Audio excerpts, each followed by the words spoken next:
Hey, everybody on YouTube, how we all doing tonight? Because we are ready to go here on the mighty SOR, and we're going to bring Tim McMillan in here momentarily. I'm going to call him in right now. What is happening, man? We are having a great night tonight talking UFOs, and we are going to have a busy night. Hey, Tim, you can cut the... Look how beautiful you look, Tim. Look how beautiful you look. Thank you. You know, this is radio, man. You get to save that. You know that. I get to turn that off. All right. You get to save that precious look for the times when you're on with John Greenwald and people like that. You know, people way more important than me, man. Way more important than me. No. Yeah. There's no one more important than you, Dave. Oh, no, sir. You are way too kind. Way too kind. Hey, let's give a shout out to everybody who's in our chat room so far. It's jammed already, man. We got Mere Person, Bigfoot Michigan Rob, who is sitting in his bar at Scoreboard. Hello, everybody. Oh, are we going to have fun with you tonight? I hear there's tequila on board. Yeah, I'm going to tell you right now, if old Davey ever makes it to your bar, Dave likes tequila. He really likes tequila. I don't drink, but I like tequila. Philip, how you doing, buddy? Ghost 66, Crystal Light, good to have you here. Brett, thanks for coming on in. Rodrigo, the Bee's Nest, how you doing, guys? Space Without Distance, welcome to our show for the first time. Same as you, Sean Elam. And who else we got? The 1993 first overall pick in the NHL draft, Dick Daigle, having some beers with Nuck, ready for hockey season and a little woo tonight. We have Millennium, BG's down in Australia. How's tomorrow looking? Please give us an update to see if all of us in the West here are alive. Lord of Land, thank you for coming on in. Always appreciate you. Martin R., good to have you here. Jeff Swenson, thanks for coming on back. Jacobo, good to have you here. And who else we got? The beautiful, lovely, and talented Jules is here. Thank you for coming on. The Stu Gerson, everybody. The Stu. Stu, right there. You know what I'm talking about, buddy. Thank you. Redheaded Lisa, love you, dear. Shanna Banana, thanks for coming on in. And who else we got? Jason McDaniel. Alex, Viva La Mexico. Thank you for coming on in. Fap and Grandma Rose, how y'all doing? Love you. Bart L. and the Third Nipple Crew are here, everybody. And oh, sorry, prick guy wasn't there tonight. Hey, Tim McMillan, good to have you here, man. It's been a while since we had you on. A lot of stuff has been going on, man. A lot of stuff we got to cover in a very, very short amount of time, bud. Yes, no, it's great to be on, David. Thanks for bringing me on. I was enjoying just listening to you. In no disrespect to anybody, we get used to podcasts. We forget about good radio shows and the radio voice and the ability to entertain us with your sounds is quite compelling, man. I need to try to tune in more. I need to come on more. But go ahead, Dave. Good to be here. I appreciate you, buddy. I appreciate you. Steve Foster, thank you for coming on into our chat room for the first time. Has anyone ever heard of an encounter between a Sasquatch and a bear? I believe there is a couple here in British Columbia. Chris Jarvis, thank you for coming on in. PBR, good to have you here. Who else we got here? This damn chat room goes so fast. Prairie Fire's back. Jason McDaniel's back. Yeah, they're packing in, man. Jam-packed so far. Christina Stevens, first time in our chat room from McMinnville in Oregon. Thank you for coming on in. We appreciate you. We appreciate you. Thank you so much. Oh, man. Tim, I'm so glad that you're here, man. So glad that you're here because you've been doing some great, fantastic work lately, man. And I don't know how you're getting any sleep whatsoever. I really don't. Man, I don't either. And yeah, because I'm out of Germany. So we're up early this time. And so far I can tell you the future is looking bright. So your tomorrow is okay right now. The sun is still rising. But nice. I'll be honest with you. Yeah, I don't get much. I'll be honest with you, Tim. The sun hasn't even set here yet. Right. Yeah. That's see. So it feels good to know. At least thus far the sun has crested the horizon here in Germany. So all right. You should be doing good with it. That works for me. That works for me, buddy. That totally works. Mr. Man, Mr. Helena, PBR. And Prairie Fire, thank you for coming on in. Jason Hotop, always a pleasure to see you here, my friend. Jim Burden, good to have you here. All right, we are about 30 seconds away. Tim McMillan is our guest tonight. Steam Train Mark in Australia, good to have you here. How's tomorrow looking, buddy? All right, we got a great show packed, man. Great show. We're going to fire it off here in about 25 seconds. We do have the super chat open tonight. If you haven't given us that subscribe button, make sure you hit that. Give us a thumbs up or down, whatever you choose. It is up to you. And Scoreboard Bar and Grill. Get your drinking hats on, because it is almost time to do some serious playing here on the mighty SOR, and we are ready to go right now. Music is on, everybody. Let's get this going. Hi, Eva. You are looking gorgeous tonight. The beautiful Kristen Alberg. Thank you for coming on in. Mr. Apnea, good to have you here. I think tonight we may break a record on our YouTube chat and viewers. I think so. Here we go, everyone. Let's have a good one. And it starts right now. From the sunny mountains of central British Columbia to you listening around the world, this, my friends, is Spaced Out Radio. I am your host, Dave Scott, sitting in the captain's chair of SOR headquarters. We welcome you to tonight's show, especially if you're listening in on our terrestrial affiliates across North America and digitally on TalkStream Live and Revolution Radio. Now, if you want to take a listen to our archives, we have them free for you at youtube.com/Spaced Out Radio. Just do me the favor, hit that subscribe button. Follow us on Instagram at Spaced Out Radio Show and my personal handle on Twitter at Spaced Out Radio. Our website is spacedoutradio.com, where we have a plethora of features for you, including rocking out to Bumblefoot and reading up on Captain Shirk's SOR Newswire. Tonight's show is brought to you by Chive Charities. Help make the world 10% happier by visiting Chive Charities today. You can find them on our website. Does it seem like we are edging closer to any sort of disclosure, or is it just another giant smokescreen we're seeing by the military and government officials looking to play on the emotions of people?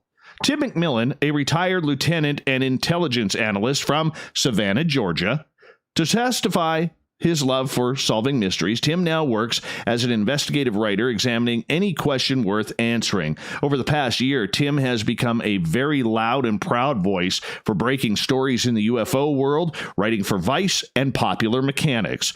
Then at the bottom of hour number 3, I will bring you the SOR Newswire, brought to you by Paranoia Magazine. Mr. Tim McMillan, it's been a while since we had you on, but it's always a pleasure to have you here, my friend. How are you?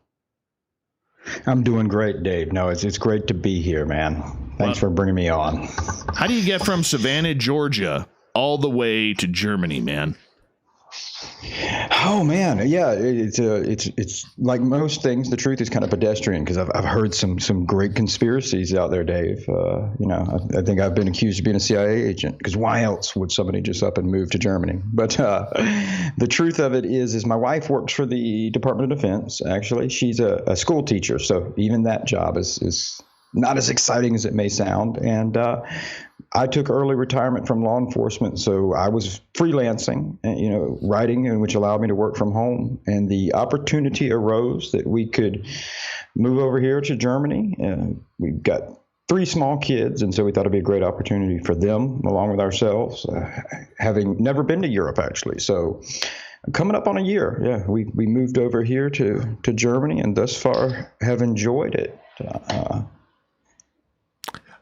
What kind of a change of life have you had since you moved there? Well, because most of my work is based back in the States, I'll say the first thing is adjusting to all sorts of weird hours, because, like right now it's early morning for me. And I think for those on the West Coast, it's, just nighttime. The sun hasn't even set in some areas. And so a lot of my work carries me into the late night or wakes me up in the morning. That would be one big adjustment. Other than that, I will say, especially examining, what I've been examining for the past year and kind of approaching an investigative approach to the UFO topic. One thing that I have thoroughly enjoyed getting out of the States is it has broadened my perspective of examining how does the rest of the world view the UFO phenomena or paranormal topics in general. I'll be honest, I got to enjoy visiting, and not far from me is the near Wittlich is the site where the last werewolf was supposedly slain, in the shrine outside that's supposed to keep him from coming back. And so it's interesting for me to get out and see differences, a little broader worldview in general, but also in the topics that I'm covering. And so now it hopefully will allow me to bring some UFO news and stories that aren't always just U.S. based and U.S. government based, since they seem to kind of take the lead. I got to ask you, Tim, you as a freelance writer, you could have written about anything. Why UFOs? And I've been very candid and told people the interest in this subject for me began 9 years ago, roughly, when I had my own UFO sighting. I have no problem saying that. I don't know what I saw. It certainly wasn't as dramatic or as compelling as I think some people's sightings are, but it was real. I had, at the time, I was a sergeant in the police department. I had another sergeant with me. We were actually off duty, but she saw it, I saw it, and then later we find out somebody, I still don't know who, but a third independent person about 30 miles west of us saw it as well. So it was real. There's no doubt in my mind it was real. What it was, I don't know. And so that my interest, extends back to that. However, I took early retirement from law enforcement. I was working as a investigative analyst for a private firm for about a year, and I started examining the landscape. I think that the UFO topic became mainstream news, obviously, the last couple of years, especially, obviously, with the New York Times kind of expose in December 2017. It became even more compelling and interesting in a mainstream arena, at least for me, and I think for a lot of people. And so in examining that, I'll be honest with you, Dave, I kind of got frustrated that I didn't feel like I was seeing some really compelling investigative news going out to the general public. I mean, there's some phenomenal UFO researchers. I mean, really, really phenomenal. I'll tell you that's one of the things that's impressed me, is that there are some people that I have met who research the topic that, frankly, there is every bit as good as investigators as anyone I've ever worked with. Investigation is investigation, whether it's homicide or UFOs. And so there's some great investigators kind of behind the scenes. However, I didn't feel like really good investigative news was being brought to the general public. And right. So I decided to jump off and do it, apply my past experience and skill set and see what I could do.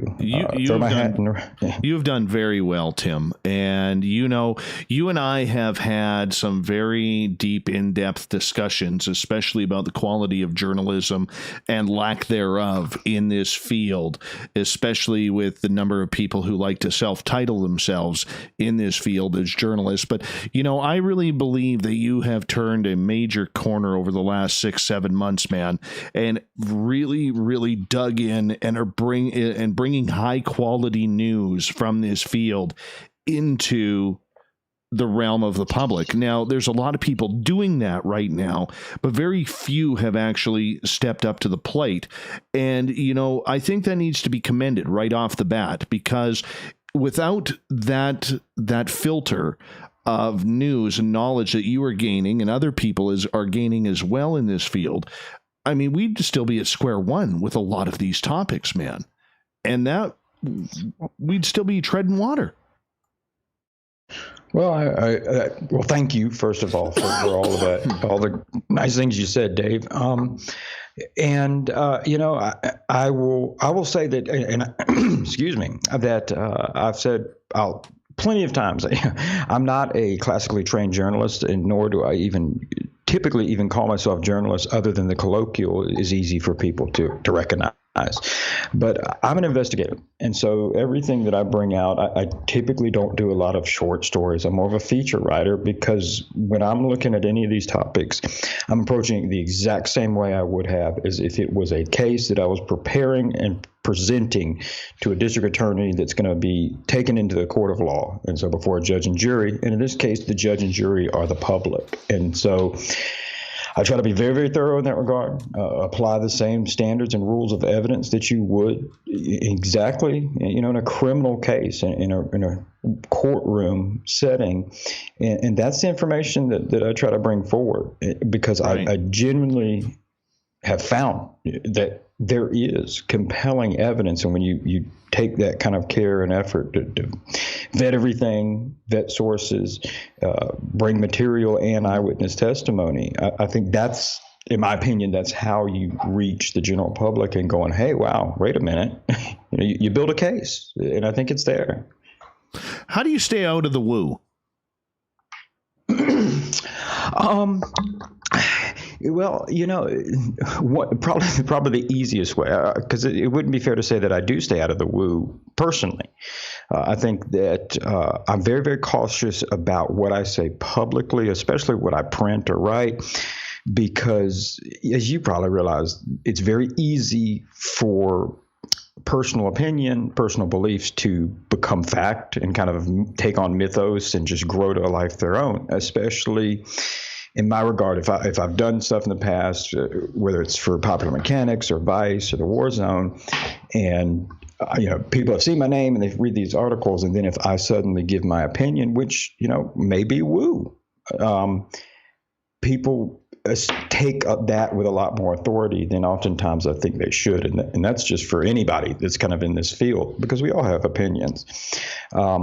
And so I will say my general opinions about a lot of things would probably be categorically more woo than people realize. It's just I'm very cautious to make sure that the information I put out is as objective as possible and take myself out of it, because to a large degree, a lot of the woo, and I don't mean this just speaking about it as if the woo aspect is not real, but a lot of it, I think, in general, is very personally related. And so right. To some degree, I think some of the woo experiences is hard to convey to other people because, for whatever reason, if you've experienced something like that, it's personal to you. And that's hard to convey anything that's personal to you. So yeah, I probably espouse more woo, in my personal opinion, than people realize. I do have to ask you, I mean, woo aside, there's been a plethora of news recently regarding, MUFON. And what happened earlier this week, I'd be remiss if we didn't talk about. We went very in depth a couple of days ago, having a 6-person panel on this show discussing MUFON. And I think it was probably, one of the most impactful, emotional shows that I have ever done on this broadcast. And it's one of those things that, I've always been so critical of them. And you and I have talked about this, and I've talked to members of the board about this on MUFON. And it's not that I wanted to be that critical. It's just that I felt I needed to be. All right. And I know you wrote about it, and MJ Benias wrote about it. And, this is a topic that affects everyone. When you found out about Jan Harzan and the charges that were laid against him as a former police officer, along with being one of the top writers in UFO news right now, what was going through your head? Oh, wow. Yeah. No, I mean, I think just like anybody else, I was shocked. Probably not as much as a lot of other people, but that's simply because they have been in the public sphere of this field a lot longer than I have, and involved with MUFON and these types of things, and maybe had more personal relationship or knowledge of Jan. And so this was shocking for them. I was shocked in general. But at the same time, I realize, and this comes from having worked in law enforcement, that regrettably, there are people that espouse criminal behaviors, things that are, I personally, especially as a father, find disturbing and appalling. And the charges against him for soliciting a minor.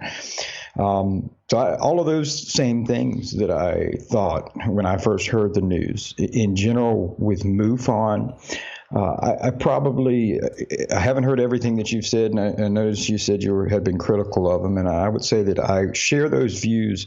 Not because I'm critical of the institution. I think there needs to be a civilian reporting system for UFO sightings. I think that what MUFON's goal and purpose is good. I have been critical of them because I think the leadership and direction in how they go about that approach hasn't been what I consider to be great. And so one side I was shocked with the news. The other side, I will say that I certainly hope that somehow out of this, I think MUFON can move forward. I don't want to see MUFON collapse. I know that's been going around and everything. At least not unless somebody else or some other entity stepped up to the plate, because the one thing I will say about MUFON is it does provide an avenue for people like myself. 9 years ago, after I saw a UFO sighting, I was not familiar with the field. Who do you call and report that to? Who do you turn to try to help you get answers when this is a topic or an idea you've never really discussed? And for me, it was MUFON. I did like everybody else, Google searched, found MUFON, and reported my own sighting. And that kind of would be a catalyst that launched me into this field. And so I think that what they do is very, very important. I'd like to see a little more done with the data and a little more beyond that. And hopefully, this forced change in leadership direction, maybe we'll see a different change with MUFON. And, I hope so. Because as it sits right. Yeah. I hope so. I don't think they have a choice. And one of the things that I brought up to a couple of people very close to MUFON, and one of them being a board member, I said, look, what you need to do, and I said, take my opinion for what it's worth, okay? And I said, you can do this or you can't. I said, but if I was in your shoes, the first thing I would be doing is having an independent investigator come in here and check out the rest of the board of directors, check out other MUFON members within that Southern California, Nevada, Arizona type area that would be in the vicinity of Mr. Harzan and his travel schedule. And I would put them all through a test, and let's weed it out. If you guys are as innocent as you claim you are, and I think you are, then you should have no problem with doing that. And that's the first way of starting to not put a Band-Aid on things, but to take credibility that you guys are serious about cleaning up everything that is wrong or that people perceive as wrong. What's your thoughts on that? No, I agree. I think that one thing that MUFON has not done well is exactly that, is deal with controversy and deal with things that are just bad. I know that they've had several instances of just completely poorly handling incidences where they've had either influential MUFON members or state directors who've made overtly racist comments, these types of things. And instead of setting this tone of what you stand for and where, there should always be a line between, we can disagree about UFOs, we can disagree about a lot of things, but when it comes to stuff like racism and bigotry and sex crimes, which is what Mr. Harzan was arrested for, we should have a firm line in the sand and say, no. Now this right here, we're not going to disagree here on this. Like this is something that is wrong under any circumstance. And I think they've done a bad job with that. And you're right in terms of setting a different tone and saying we're going to be a professional organization that will attract other professional people who I'll tell you, Dave, I talked to a lot of people that would surprise most everybody, that behind the scenes in terms of who they are, where they come from professionally, the credentials that they carry, because they're PhD professors at Ivy League universities, or they're CEOs of major companies, or they're people whose names might be known but completely not associated with UFOs, yet they've had their own experiences, or they're extremely interested in the topic, but they are interested in silence. The invisible college, quote unquote, is really kind of there's a lot of invisible colleges out there, more than people realize, some satellite campuses. These are people who are every bit as interested and passionate, I think, as the public, quote unquote, UFO community. Yet them coming out and saying that publicly is just a fatal albatross to their professional careers. And I think that relates to the fact that there's not a professional credentialed space for them to do that. I was proud to find out yesterday that they actually do make all members take criminal record checks. That has been a part of their program for a while, which I think is fantastic. And, sure. As we only got a couple minutes to go here, and I don't want to go all night on MUFON because I think we've all beaten that stick for a while here. But do you think MUFON can survive this? And if so, how do they? Well, sure. I think they can survive it simply because they are, one of the largest organizations, and they have an existing name. They have an existing brand. So if you look at it from that perspective, sure. I think that in order to survive it is, just the same things you've mentioned, investigating it to make sure that you have the most professional people possible that are in your space, that are making decisions. And I think taking what is inherently a negative just across the board, the sudden discovery that your director's at least been accused of a pretty grotesque crime, taking that and saying that this is going to be an opportunity that we didn't see this coming, but we're going to really evaluate both our organizational structure, who's in it, and how we're handling business. And we're going to come out of this better. We're going to now make sure that we make a concerted effort to fix a lot of different things. And you mentioned, like you said, it's great to hear that they do criminal background checks. I don't know off the top of my head, maybe you do, whether the same thing is extended to field investigators and stuff. I personally think that that's important because you're asking people to, report something and then let a field investigator into their home or into their lives. I think it's vitally important that you make sure you're not putting anybody in harm's way unintentionally. And so I think that making sure that you've got credentialed and professional people across the board is very important. So I think they can survive. I think it will. It's going to take effort on the part of either the board or the people that are there. And I think if that's not the case, I think that you will see those people who want to see what I just described will come together in some way, shape, or form. And I don't think that the civilian UFO reporting network will die. It may just become something else, much like we've seen throughout the history of ufology. This has happened before. So, but I'm not rooting for them to collapse. I know some people are. It's never personal in that regard, because I do believe there's some really great people who are involved in the organization or would like to be more involved in the organization. Well, you know what? We have a plethora of topics to cover tonight, my friend. And, I want to say thank you for mentioning what your feelings are on MUFON. I think in the end, as angry as a lot of people are about this, I think in the end, there's a lot more people out there who care, Tim. There really is, yourself included. What do you think? Oh, yeah. Sorry. Yeah, sure. No, absolutely. Yeah. One of the things that I have seen, online or in Twitter and, social media is this idea that Jan Harzan's arrest is going to look bad for the UFO community or is going to blemish the topic. And I'll be the first to say it shouldn't. And that is if people view it professionally and take it, don't act like it's going to blemish the product. I don't think Jan Harzan, he is an individual. Okay.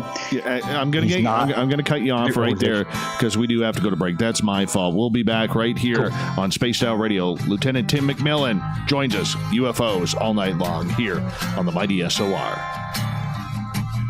That was my fault, dude. I apologize. No worries. And then, I thought I lost you for a second. That's why I stopped talking. But yeah. No. No, that's all good, man. That's all good. So. Yep. Cool, man. So where is Savannah again? It is right on the coast of Georgia, right there tucked in the armpit of Georgia. Oh, oh, get that tequila ready, scoreboard. That's a double shot right there, everyone. That's a double shot right there. Oh, yeah. Yikes.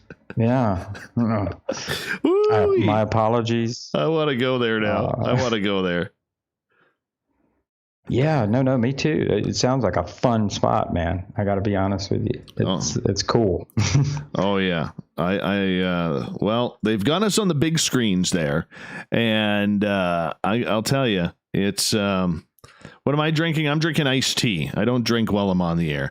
The only time I've ever drank on the air was when these two ghost hunters from Edmonton, Alberta pissed me off so much that I literally reached into my fridge that I have in the studio here and popped open a beer. I just couldn't handle it anymore.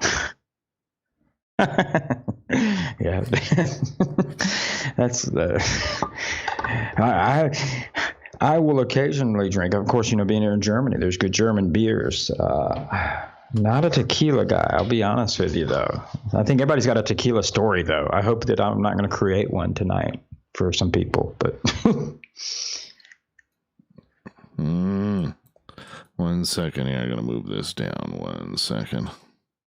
Yeah, I'm not a big beer guy, but I do like a beer every now and again.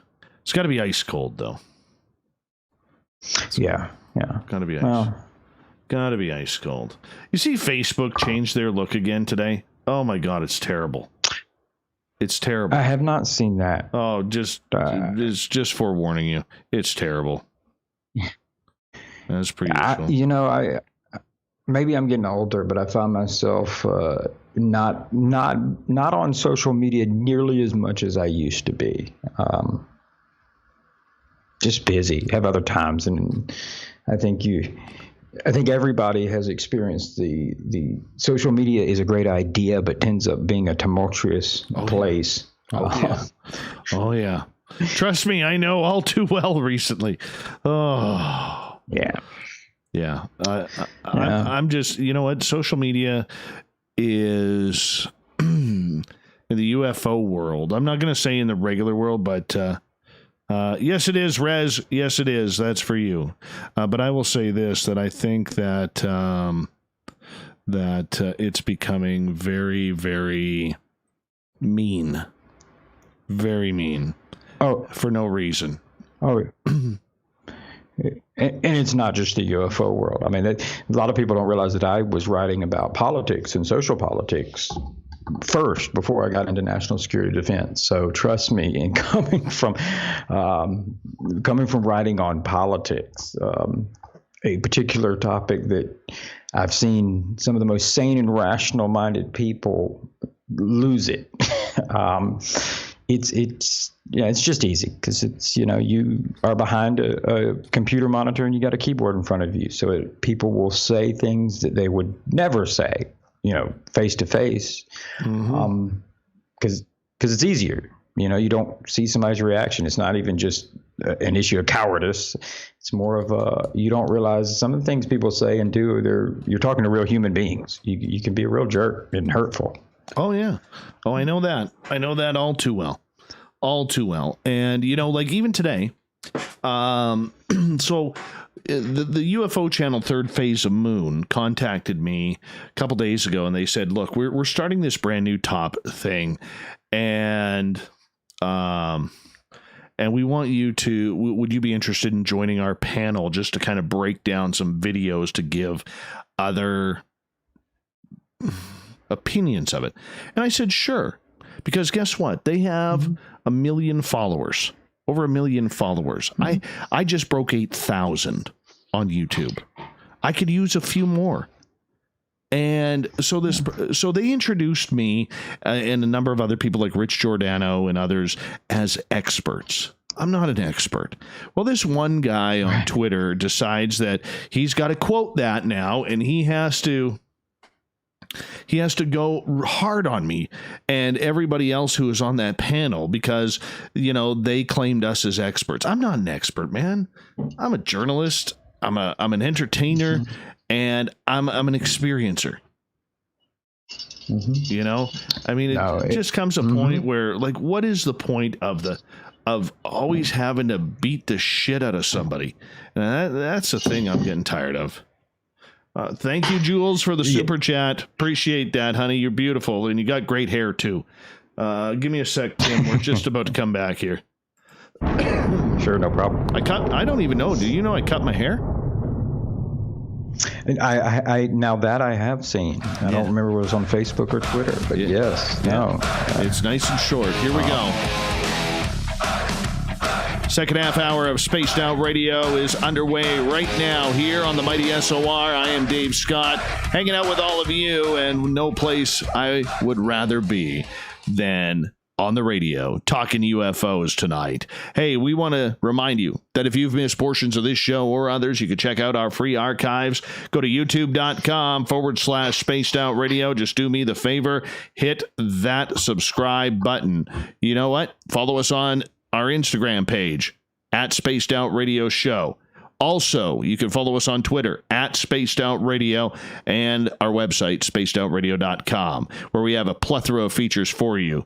Rock out to Bumblefoot, read up on Captain Shirk's SOR Newswire, and much more. Tim McMillan, we're not going to waste any time here. We're just going to get right into the gamut here. What the hell is going on with Marco Rubio now claiming that there are UFOs flying over military installations and he's scared?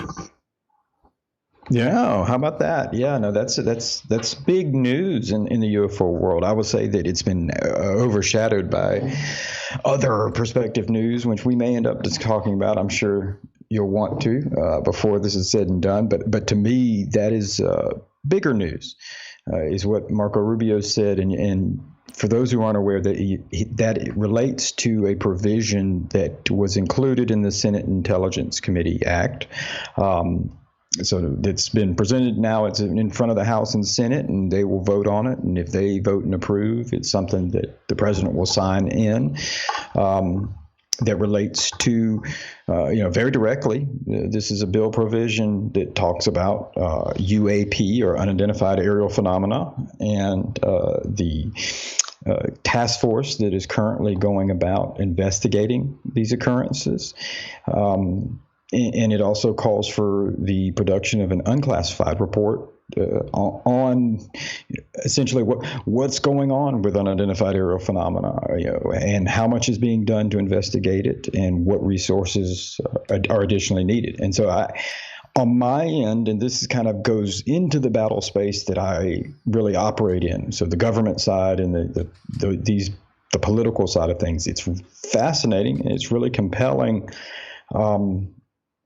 Because it is very much, I think for people who have followed the UFO topic for many years, they respect and understand that this is a real phenomenon. This is really going on.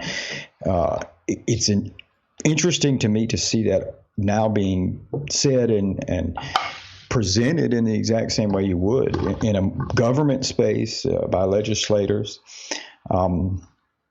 I think the fact that you have Marco Rubio talking about it is very compelling to me, because he is someone who is not known for discussing UFOs, and I believe even other than recently, his only public comments on the topic were kind of tongue-in-cheek or poking fun of it. And so now that he's treating it seriously, I think if we put that in context, since it has been admitted that senators have been briefed on it, the fact that he went from ridiculing the topic to suddenly he's saying, no, this is serious, we need to know what's going on, and putting his name behind it and putting a bill before the House and Senate, that is compelling, and to say that whatever he's been briefed upon has completely changed his opinion on it. in the fact for a politician to do that, and especially Marco Rubio, it was the last presidential election cycle. He was a Republican candidate for president. Obviously didn't, or for nomination for president. Obviously didn't make it, but still, the fact that this is not an obscure senator. Mr. Rubio is fairly young, and so the idea that he could potentially try to run for president again someday, I think, is not crazy. And for him to be willing to put his name behind the UFO topic, that's really, it's not out loud saying it, but that's really compelling, because that means a lot goes into what these politicians say, and they try, in most instances, to avoid saying anything that's going to come back and bite them or embarrass them as they try to progress through their political careers. And so his willingness to do that, and I think the fact that he is a pretty influential and well-known politician, it's really, really, really interesting for me. I'm just excited to see where that goes, frankly. So am I. But what scares me about this, Tim, is he's coming at it the same way other groups have come at this, and the discussion has all been about threat. As far as we know, there has never been a military incident where one of these craft has shot down a helicopter, a military plane, a military drone, a military satellite. We have not had that happen. And when we add to it that yes, they've been seen observing volcanoes. These UFOs have been seen observing people or concerts or football games, baseball games. It's not just military, and yet we have this threat phenomena. What is your take on the threat phenomena? And is it really a threat, or is this about trying to get taxpayers' money pushed in there because that's the best way to do it when we say we could be under attack? Right. No, Dave, that's great. I'm glad you asked that, because I know that a lot of people share the same views that you have, and everything that you said, I think, is accurate. You're right. I think there are instances that have been reported where you have injuries or even some, I think, were death, but those that are connected to UFOs. But in those instances, these, to my knowledge, these aren't overt acts by whatever these objects are. These are happenstances, kind of, like if you get too close to a hot burner and put your hand on it, you're going to get burned. So, but it's not the stove's fault. So in that regard, you're right. I don't think that when you say threat, you're saying that as if that this is an overt enemy threat that is attacking us. However, coming kind of from the background that I come from, and working in the domestic threat world and law enforcement, and just a big military family coming from that sphere, I understand why it's being said, and I would say I agree with what they're saying. That what it is that this is not a threat, and I think that the latter word that's being left out oftentimes when it's described by whether it's Senator Rubio or just in general when you hear the threat term, dun dun dun, is threat potential. And so the potential is what's not being transmitted. And when we say threat potential, that just means does it have the potential to be threatening? And I think if you look at everything with the UFO topic, absolutely it has threat potential, simply because in every reported instance, there is no indications whatsoever that anybody in government or the defense apparatus of any government in the world has any capability that could stop these things if they wanted to become threatening. Now, does that mean that everything that has been observed and seen under any span of time is going to turn into a threat at any point? No, I don't think that means that. It just means that something out there has the potential technologically that we have no defense against should it be threatening. And so it's not so much what you're seeing now or what you have seen in the past, but all you need is one to have the capability. And so maybe, I'll be the first to say I don't know what UFOs represent, whether it's extraterrestrial, whether it's interdimensional, whether it's whatever, a secret cabal. I don't know. But if one of any of these options possesses that potential that you don't have any defense against, that's not to say that another doesn't show up.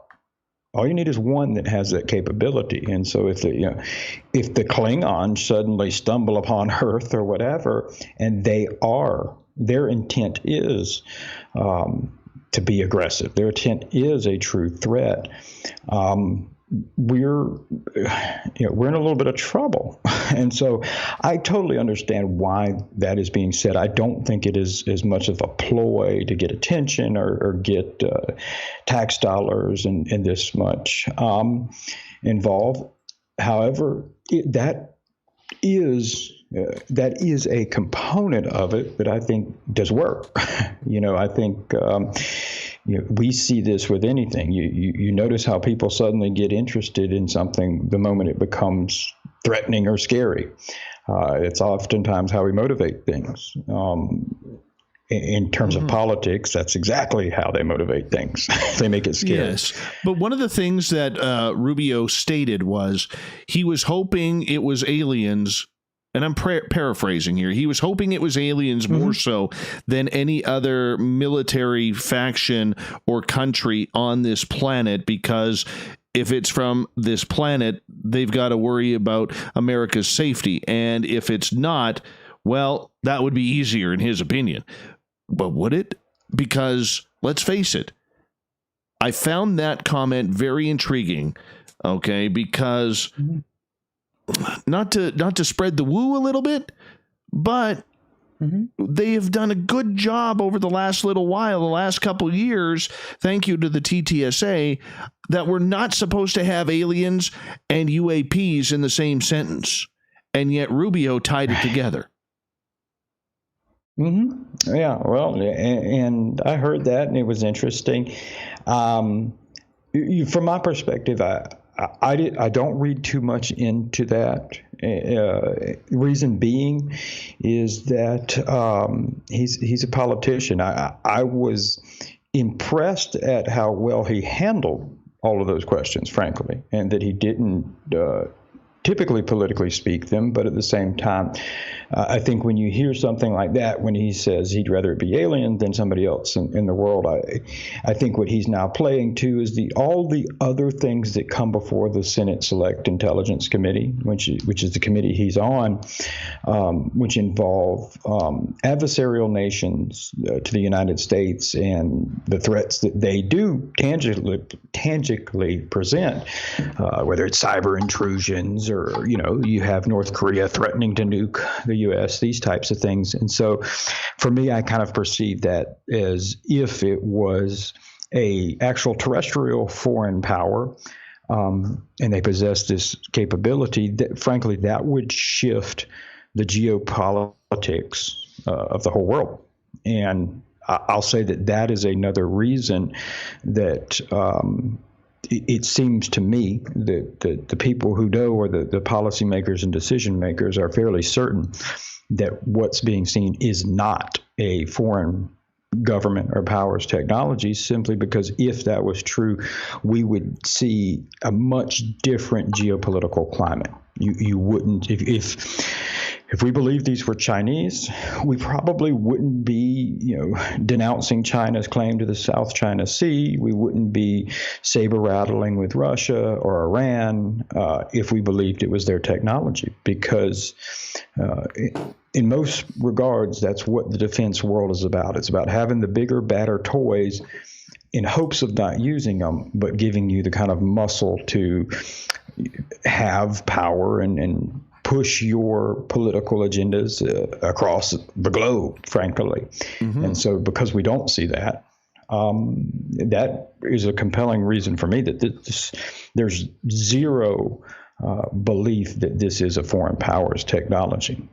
You'd be a little more tempered if you thought that the Chinese or Russia could just zoom in your airspace at will, shut down your nuclear weapons, and do whatever they wanted. You'd be a little more willing to be kind, a little more diplomacy and tempered with your words, I think.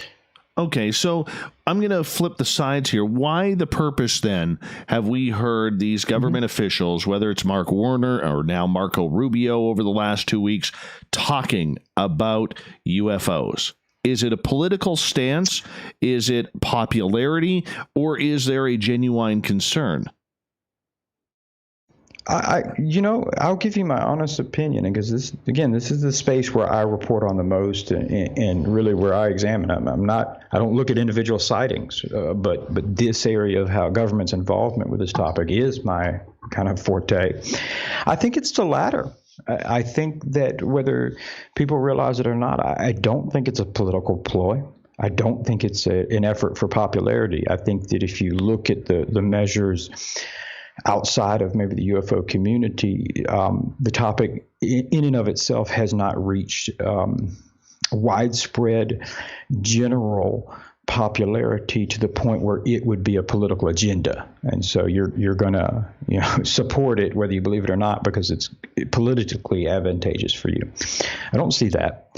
I genuinely think it's the latter. I think I know from my own reporting that I know that these senators in both the Armed Services and Intelligence Committee have received classified closed-door briefings from government officials about what's going on. They, to the best of my knowledge, because those are classified briefings, I don't know exactly what's going on there, but to the best of my knowledge, it involves sharing of information and data that has been collected. And I genuinely think that what has come out of those briefings has caused these politicians to accept the fact that, oh, wow, this is something real. This is real, something that we need to talk about, because if it's real and it's going on, just kind of putting our head in the sand is not going to do anything. And so from everything I've seen, I truly believe the latter, is that this is something that is really honestly being considered and taken seriously by both politicians now and individuals inside the Department of Defense and U.S. government. Can the military continue to cover it up? Or are we getting to that point where it's time that they're going to start letting loose? Because here's my thinking of this. We all know that when the first 3 videos came out from TTSA, that both Luis Elizondo and Chris Mellon marked them down as drones and not as unidentified aerial phenomena. That's how they were able to get the videos out. And I know you know that, and many others have told me that as well. Okay. I look at it this way. I don't think any more videos are coming out, because they want to have control of this subject. So does it become now a power play because the government is talking about it, the elected officials are talking about it, or does the military still own this project? Well, this is a great, interesting aspect of all of this that I think has not really been discussed in the UFO world, is how you actually really legitimately get more compelling information about this from the government side. And this is in the power play and struggle between branches of government. And one of the things that I'll say with this bill provision, that what it appears to me, some of the things are not characteristic with what you would typically see. For example, the unclassified report, the production of this report to the committee has been requested to be provided within 6 months of the bill signing. That's 6 months in the bureaucratic world of government is like an hour. I mean, it's just way too quick to produce anything like that. For me, this seems to be more of laying the foundation for a funding mechanism to possibly provide more funding to actually examining what this is, and expanding and making the topic a more legitimate, credible effort within government, both public-facing and privately. Now, when you have money on the table, suddenly branches of government that have been very quiet, namely the U.S. Air Force, which, this is America's premier air defense branch, they have completely just, turned their head and been blind, dumb, and deaf to the topic for the last 3 years. It's been the Navy leading the charge. However, when you've got money on the table now, and so this is the difference between is money getting pulled from the Air Force's budget and going to the Navy, or is it getting pulled from somewhere else and going to Space Force? Now, all of a sudden, there's reason for officials to jockey for that money and make it known that, yes, their particular branch, either A, is encountering the same thing, B, has the capabilities to investigate it further. And so for that end, it's very interesting for the power play. And I think you will see some of that in the coming year. And when it comes to more compelling videos or other videos being released, I'll be honest with you, Dave. I'm kind of with you. I don't necessarily think that you're going to see any more videos coming out, at least not anytime soon. Unless, like we just described, you get some more power plays there. I will say that I don't think that the unclassified report will be very compelling to the general public of the UFO community.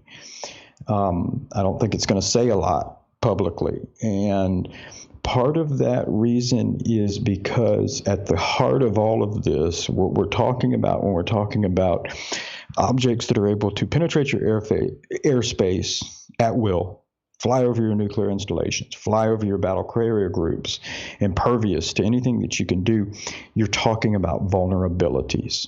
And vulnerabilities to your defense capabilities. And like it or not, this is the defense sphere. And so they have a set of goals, they have a mission in place, and that is defense.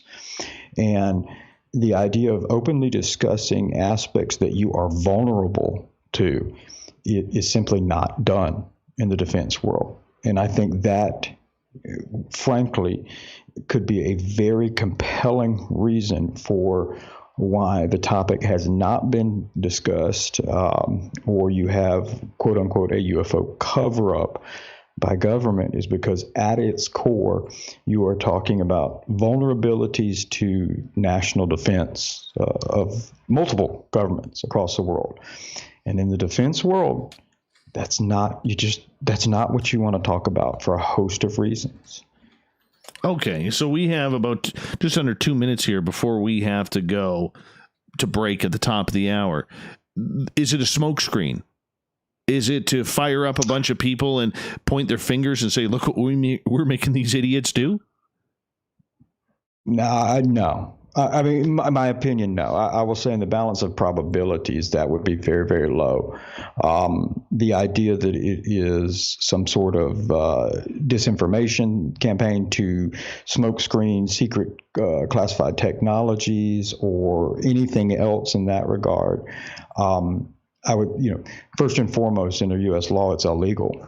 So it would be the equivalent of live streaming as you broke into the Watergate complex and then sold weapons to the Iran-Contra rebels. And so to me, in that regard, frankly, it's a far less. That's one of the lowest possibilities because of that officials be so willing to brazenly and publicly break federal law, and it would be a just political suicide. That would be something that you would never want to be attached to. People would probably end up going to prison, and especially in the United States, where you have changes in executive presidential administrations every 4 to 8 years.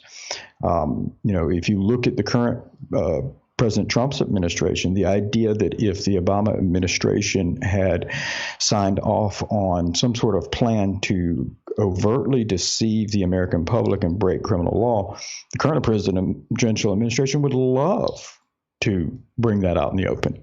In fact, frankly, if that was true, and in this case it would have to be, because these plans would have to have been approved by the last presidential administration, if that was true, you're talking about almost assuredly securing your reelection, because you could prove that the last administration had just brazenly broke the law and violated a host of just different things, ethically and morally. And so for me, that is probably the least likely. Tim, when we come back, I want to delve into the Wilson files. Let's talk about why it's never aliens and a lot more. Your questions as well if you're in the chat rooms or on Twitter at Spaced Out Radio. Put the hashtag in front. Lieutenant Tim McMillan from Vice and Popular Mechanics joins us talking to UFOs right after this. All right, my friend, I'm going to quickly run my dogs outside. I'll be right back, okay? Yeah, no problem. I'll take a bathroom break. This is Amber Becker, and I want to invite you to subscribe to our YouTube channel where we store all of the SOR show archives for free. And as an added bonus, every 2 weeks I'm posting brand new content on Cryptid Tales, where I will get into some of the spookier legends and folklore from around the world and tell the stories that go with them. Find us at youtube.com/Spaced Out Radio and check out Cryptid Tales today. Drop a comment and let me know what you want to hear. See you there. Get your horns up with me on Spaced Out Radio. This is Ron Bumblefoot Thal. Come tune in to SOR where you can hear me rock out with Little Brother is Watching, the official theme song of Spaced Out Radio. And then come on over to bumblefoot.com where you can find out about my tour schedule, my music, and everything else. Bumblefoot.com keeps you up to date on what I'm doing and the best way to stay in touch with my music and music camps. Sign up for my newsletter at bumblefoot.com and remember, Little Brother is watching. Hello, Space Travelers. It's me again, Carl. Don't forget to join the Space Travelers Club for just $5 a month and follow Spaced Out Radio on Twitter at Spaced Out Radio. Our Instagram, Dave Scott SOR. Our Facebook page is Spaced Out Radio Show. Our archives are free at youtube.com/Spaced Out Radio. Come woo it up with Spaced Out Radio today. Bye. The party is always on at the Moose Vancouver. The Moose Vancouver is where you want to be when visiting Canada's West Coast. Open until 2 a.m. nightly, the Moose cranks up the rock while serving some of the best rated food in the city. The menu starts at $6.95. Why party anywhere else in Vancouver when the Moose is right there? Get your horns up and rock with the Moose, the official party bar of Spaced Out Radio. Are you intrigued by Paranormal Talk Radio? You'll love the new Paranormal Radio app from TalkStream Live. You'll find a great selection of talk shows covering UFOs, ghosts, strange phenomena, and much more. Download the Paranormal Radio app now and start listening to the very best in paranormal talk entertainment, including the network you're listening to right now, the Paranormal Radio app, free in Google Play and the iOS App Store. Hi there, this is the paranormal lawyer Michael W. Hall. I'd like to invite you to listen in each Sunday night where we're going to open up your eyes to everything strange and paranormal. I will be hosting some great guests with topics that affect us all, such as UFOs, ghosts, and everything paranormal. Let's learn together on Spaced Out Radio Sunday with myself, Michael W. Hall, the paranormal lawyer at spacedoutradio.com. For the price of 1 cup of coffee a month, you can become an SOR Space Traveler. The Space Travelers Club is a place where you can interact with other listeners, either live during the show or on our great forum. We want your stories, pictures, comments, and ideas. You'll get live video streams, exclusive content, and be a part of our newsletter. Stay in touch with everything SOR. The Space Travelers Club is just $5 a month at spacedoutradio.com. Hey, Greco, how you doing, man? Hey, Space Travelers. This is John Resig, founder of the Chive and Chive Charities. If you know any... The sun is just starting to set here. I could still mow my lawn.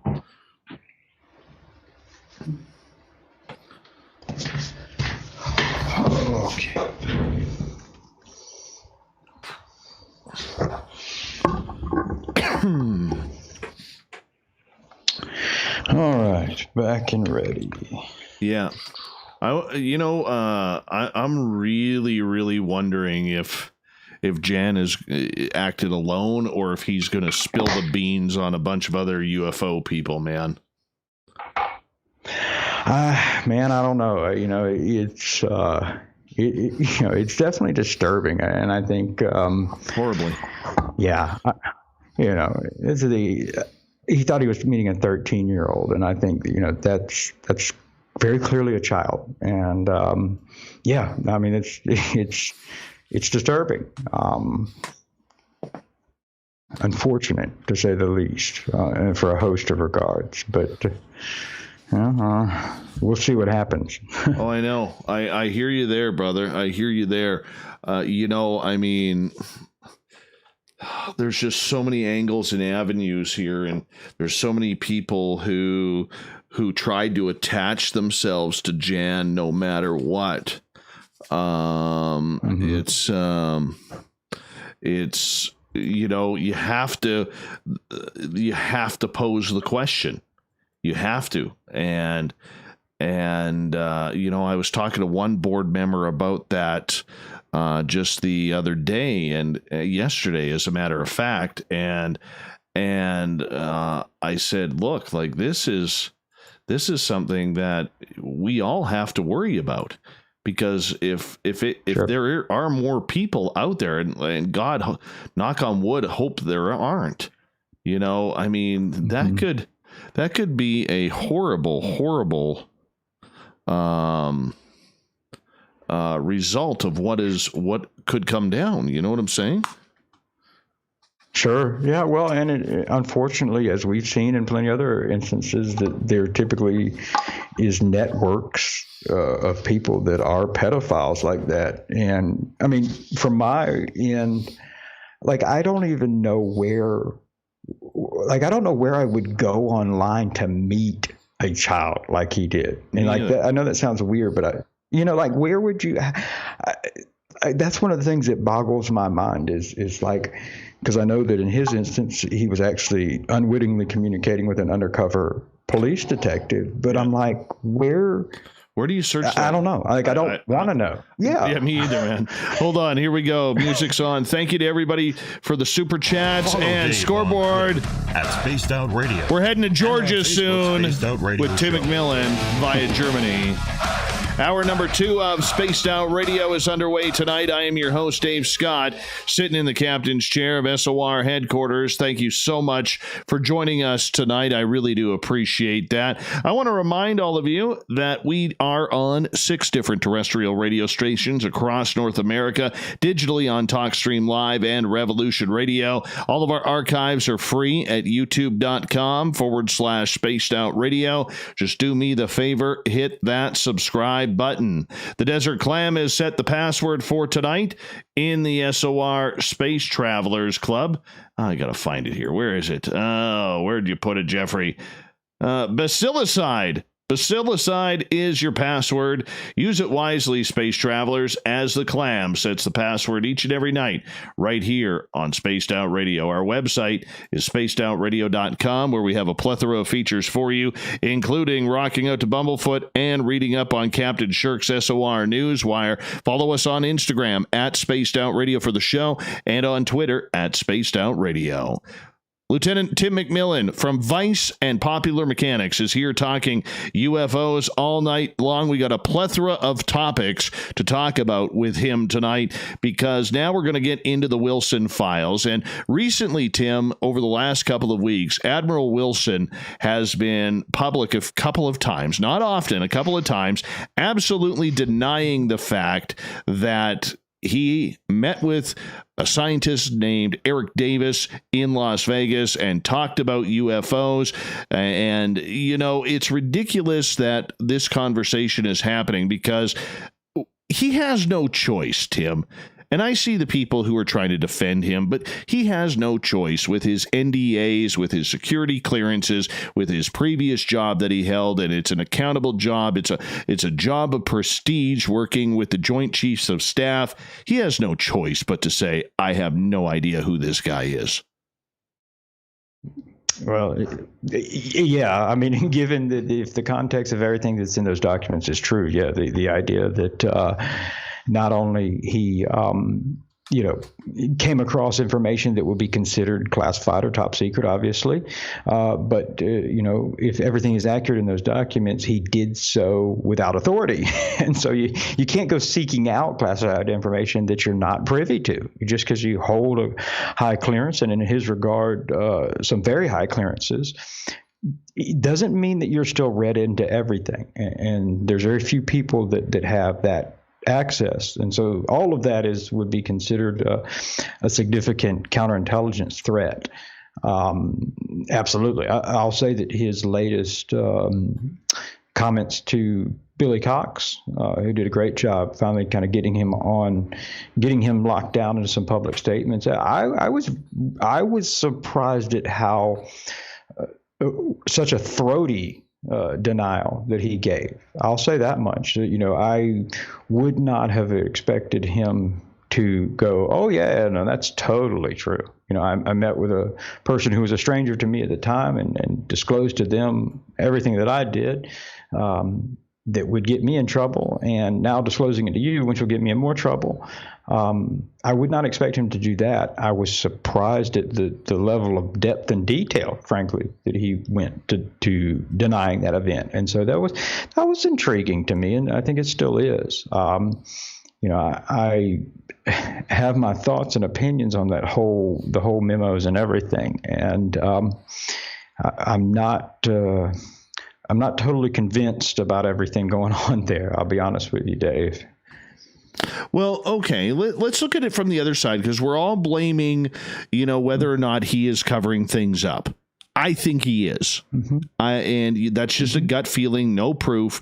Okay, but there's a lot of people out there, too, who believe that Eric Davis is one sketchy dude, and really, Tim, shouldn't be trusted with his words. I mean, let's look at the other side here for a second. Can we trust Eric Davis, who has worked alongside some very powerful people in the scientific community, in the private sector? He has worked with many people in the government as well. I mean, how do we not trust him if he got to that position by being a pretty smart guy? Yeah, no, that's great. You bring up a very relevant point, and I, in contrary to everything I said at the first hour about how I'm very cautious about stating my own opinion or hypothesis or thoughts on this, I'm going to give a Spaced Out Radio exclusive here.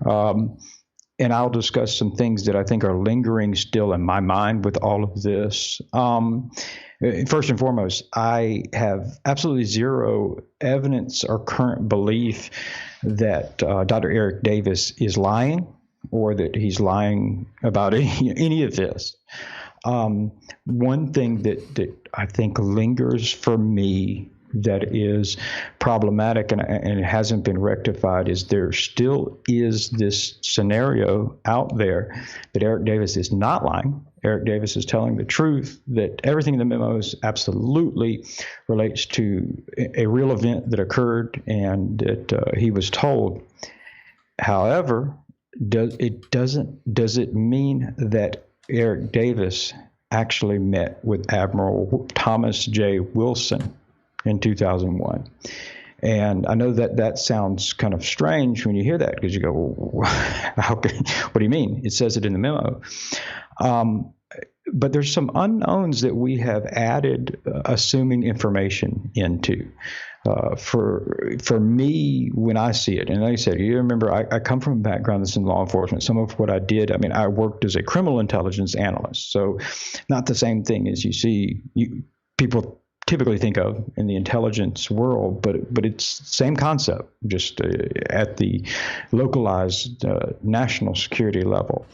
And there's aspects of those memos that cause me to wonder if potentially could this be something where Dr. Davis was set up and unwittingly, and to this day doesn't know.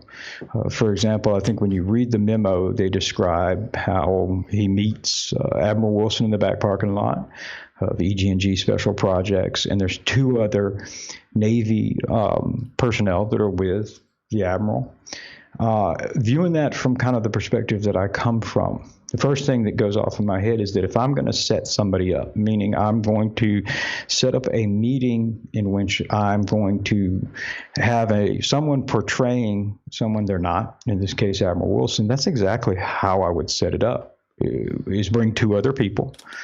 Because we have this kind of picture in our mind of this event going down where Dr. Davis and Admiral Wilson are sitting in the back seat of the car face to face and discussing this. But The more likely scenario is there's two other people, as described in the memo, both a driver and someone else, another passenger, in addition to Admiral Wilson, allegedly.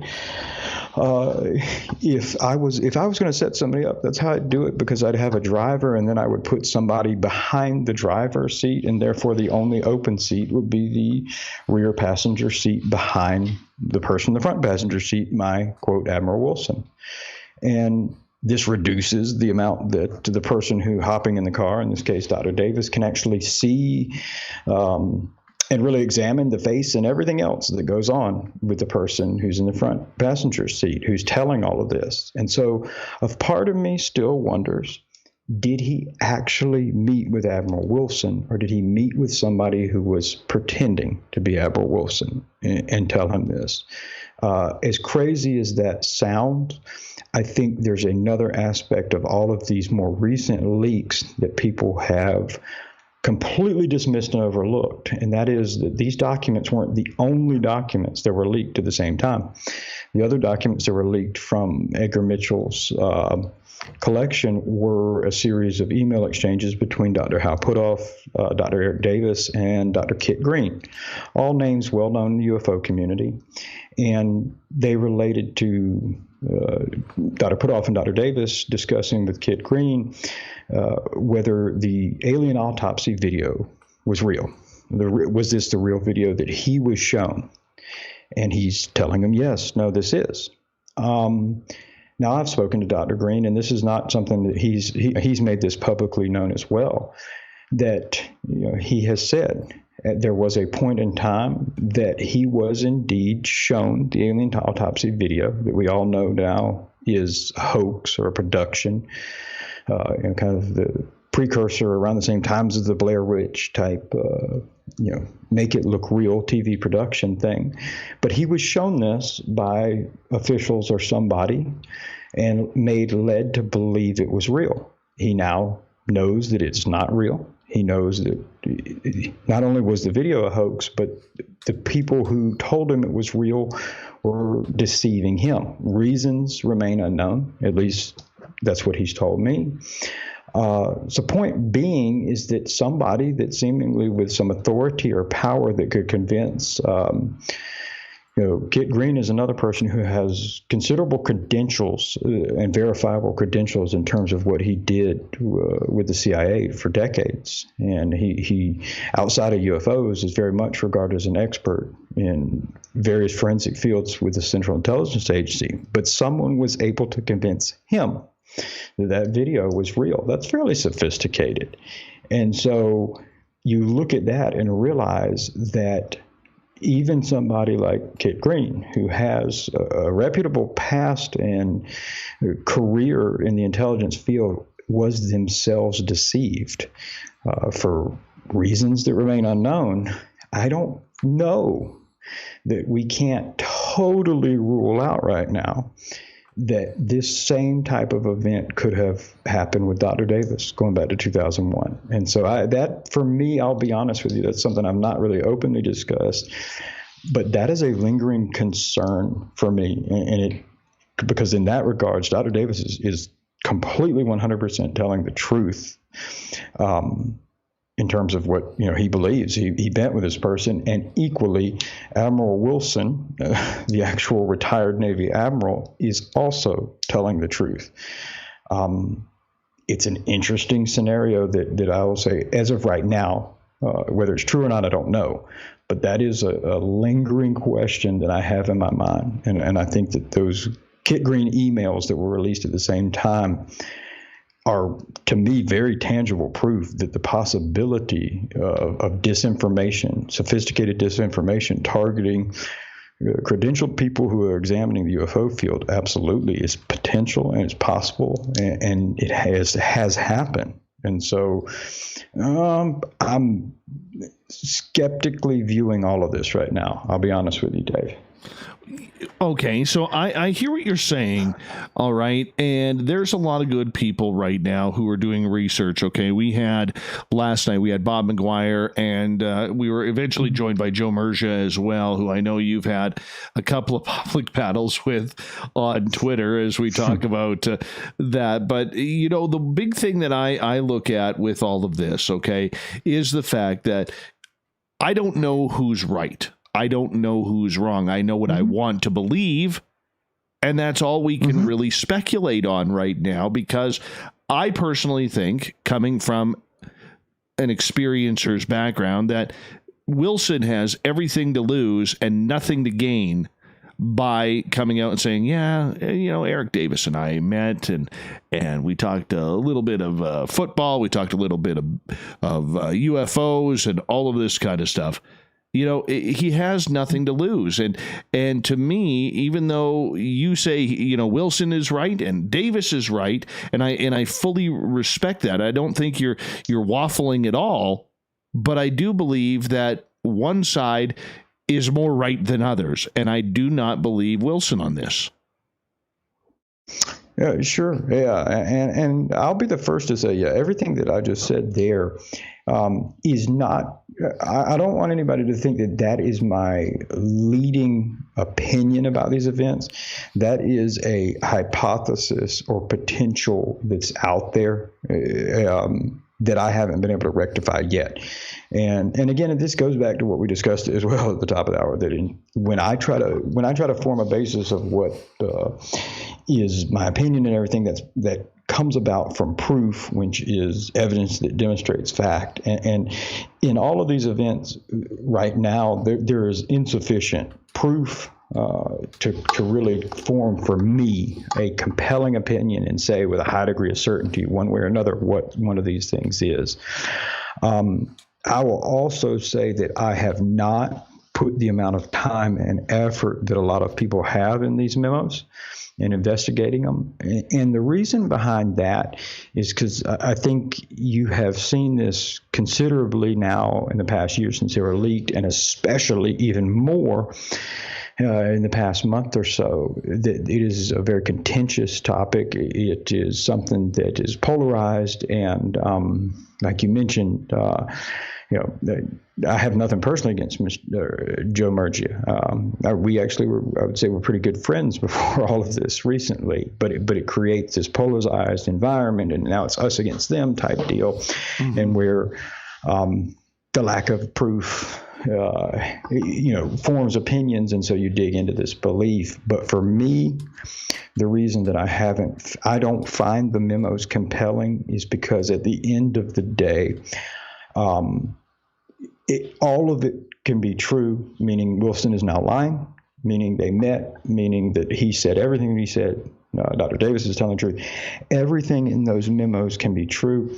However, all roads still lead to, if that is the case, did the contractor and what they told Admiral Wilson that they were working on reverse engineering crashed UFO technology, is that true?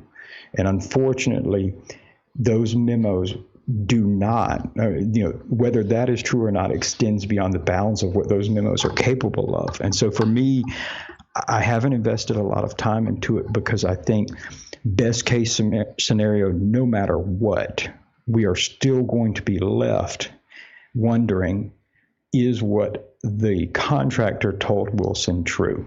And, you know, I have a opinion from the defense national security side of things that would say if everything in there is true, and indeed that's what was told to Admiral Wilson by this defense contractor, in terms of what is precedent and consistent with what goes on in black programs, that actually would suggest that no, whatever that contractor was working on was not related to UFO technology, because at the end of the day, like I said, it doesn't matter what position you hold or what clearance you hold. If you are not approved and have cognizant access to a program, it is not discussed with you. And as you pointed out, with why Admiral Wilson not only would lie, but frankly is legally obligated to lie if it relates to an unacknowledged secure access program or USAP,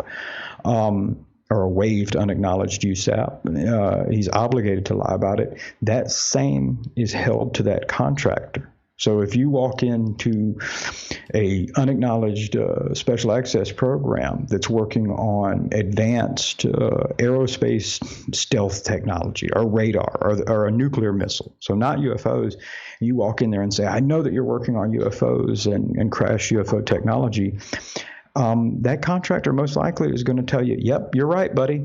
You got it all there and right. We are working on UFOs, but I can't let you in, because that in itself actually conceals and hides what they're actually working on. That's the reason for the secrecy. The secrecy doesn't exist so that they can still tell you anyway, but not show you. So that, I think, is probably why I just haven't, that concerns me, because even if it's all true, I think that we will be back in the same place we are right now, Dave. We're now arguing not about whether what Wilson said is true or what Davis said is true or the memo is true, but whether what was said to Wilson was true. Okay. And unfortunately, we don't even know what contractor it is. We have 4 minutes to go before we got to go to break at the bottom of the hour. Lieutenant Tim McMillan is our guest tonight, writer for Vice and Popular Mechanics. Tim, the way I see the way this game has changed over the last couple of years, we see a lot of spooks, ex-spooks, people who are scientists who have focused on these topics, all of a sudden taking over the entire realm. And longtime researchers, whether it's people like Richard Dolan, Grant Cameron, Steve Bassett, and others of that ilk, kind of, in my opinion, moving into the background where they don't want to be, because their entire life's work is, in my opinion, flushing down the drain right in front of them. And that doesn't mean to disrespect their work, because I think they are doing fantastic research in subjects that they love. But is there work of people like that, or just your everyday researcher, is it even important anymore, considering all these verbal battles on social media are all struck around people who've worked within Bigelow Industries, Skinwalker Ranch, the U.S. government, the Pentagon, alphabet agencies? Sure. Yeah. No, you're right, and I understand that, and I'll be the first to say that I hope not, because to some degree, what we're talking about here is with people coming out of the intelligence services. And I have a lot of respect for that. I know that there's quite a bit of negative stigma about things, and to some degree, it's warranted because of historical precedent, things that have gone on in the intelligence community, and this idea of secrecy in general makes people uncomfortable. But the space should not be dominated by the intelligence community, whether it be former members, current members, or whatever. And that includes what's going on right now. And I respect what's going on now inside government, but I have also been quick to point out that, the Pentagon has officially acknowledged that the current UFO program is being run by the Office of Naval Intelligence. They are part of the intelligence community under the cognizant authority of the Undersecretary of Defense for Intelligence's office. That is, the Department of Defense's intelligence, oversight apparatus. It shouldn't be regulated to only the intelligence community, because the intelligence community is going to treat it the way that they treat all intelligence things. It is not going to be public information being made. There's going to be the people who are talking about it now publicly, who come from the intelligence community. The idea of public conversations and public affairs and discussing in public, that's not something intelligence people do. It's the antithesis of their work, and so they're not good at it. They say things that don't make sense, and it's unintentional at times. But because of their past, it makes people think there's more going on than maybe really is. And so I would say it's considerably regretful to only, people who are interested in the topic, to only isolate yourself and not equally make sure that the UFO community is robust, that you have both scientific people who are doing scientific research, coupling with people from the intelligence community or the defense community as well. But the goals, motivations, and intentions are going to be different from all of these factions, and all of these fractions, therefore, are necessary in order to actually get accurate, good information out there. So I totally agree with what you're saying. I think I have seen some good new scientist-minded researchers that have popped up in the field, though, as well, who are kind of coming in here.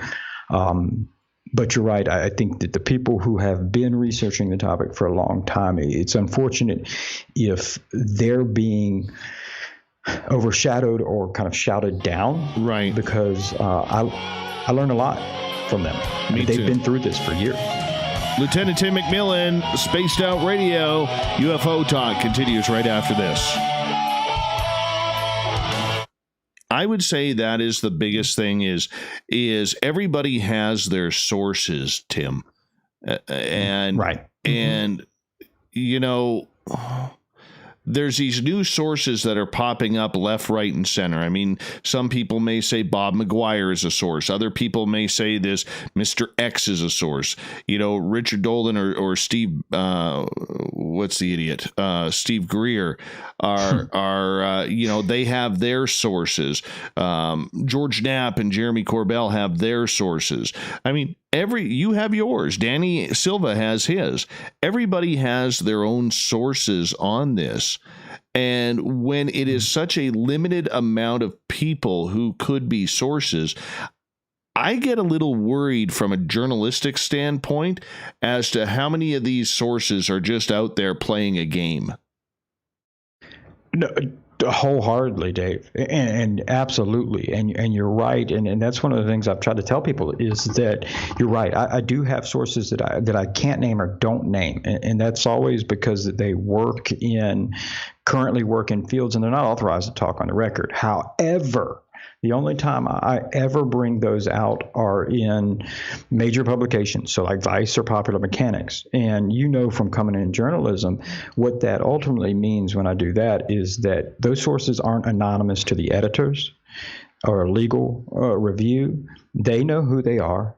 I have to verify and vet their background. And so you know, to put that behind there. And additionally, I try very, very, very hard to make sure that I never say anything that is solely dependent on an anonymous source.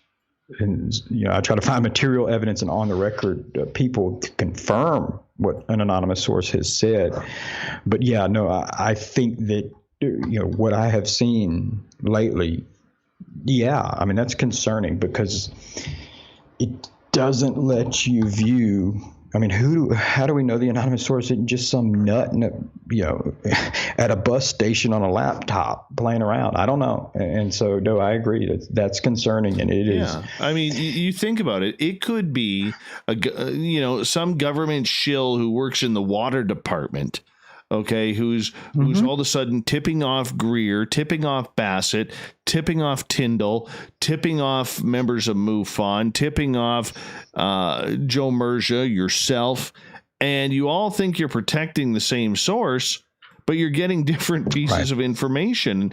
And because this is such a small commodity of information, it's not a plethora of information that's being broken through. It's just not, unfortunately. And we haven't even got into the aliens yet. No, you're right. It creates a very confusing and cloudy battle space. And I agree. And that's why I try hard to stay out of it. The times when I say things, whether it's on Twitter or whatever, and I argue with people, it's not because I dislike them, and it's not because, I'm trying to shout down their opinions either. It's probably more exactly like you said, is trying to tell people to maybe temper things a tad, and let's treat the topic professionally, with respect, because you're right. I think that is a concern, and more importantly with this topic, probably better than most people and anybody who's dealt with it. This is the idea of bad information that looks very real. And that's what I brought up with the whole Davis thing. Could he have been duped? I think we have to consider that because we've seen that. I mean, there's history for that going back decades.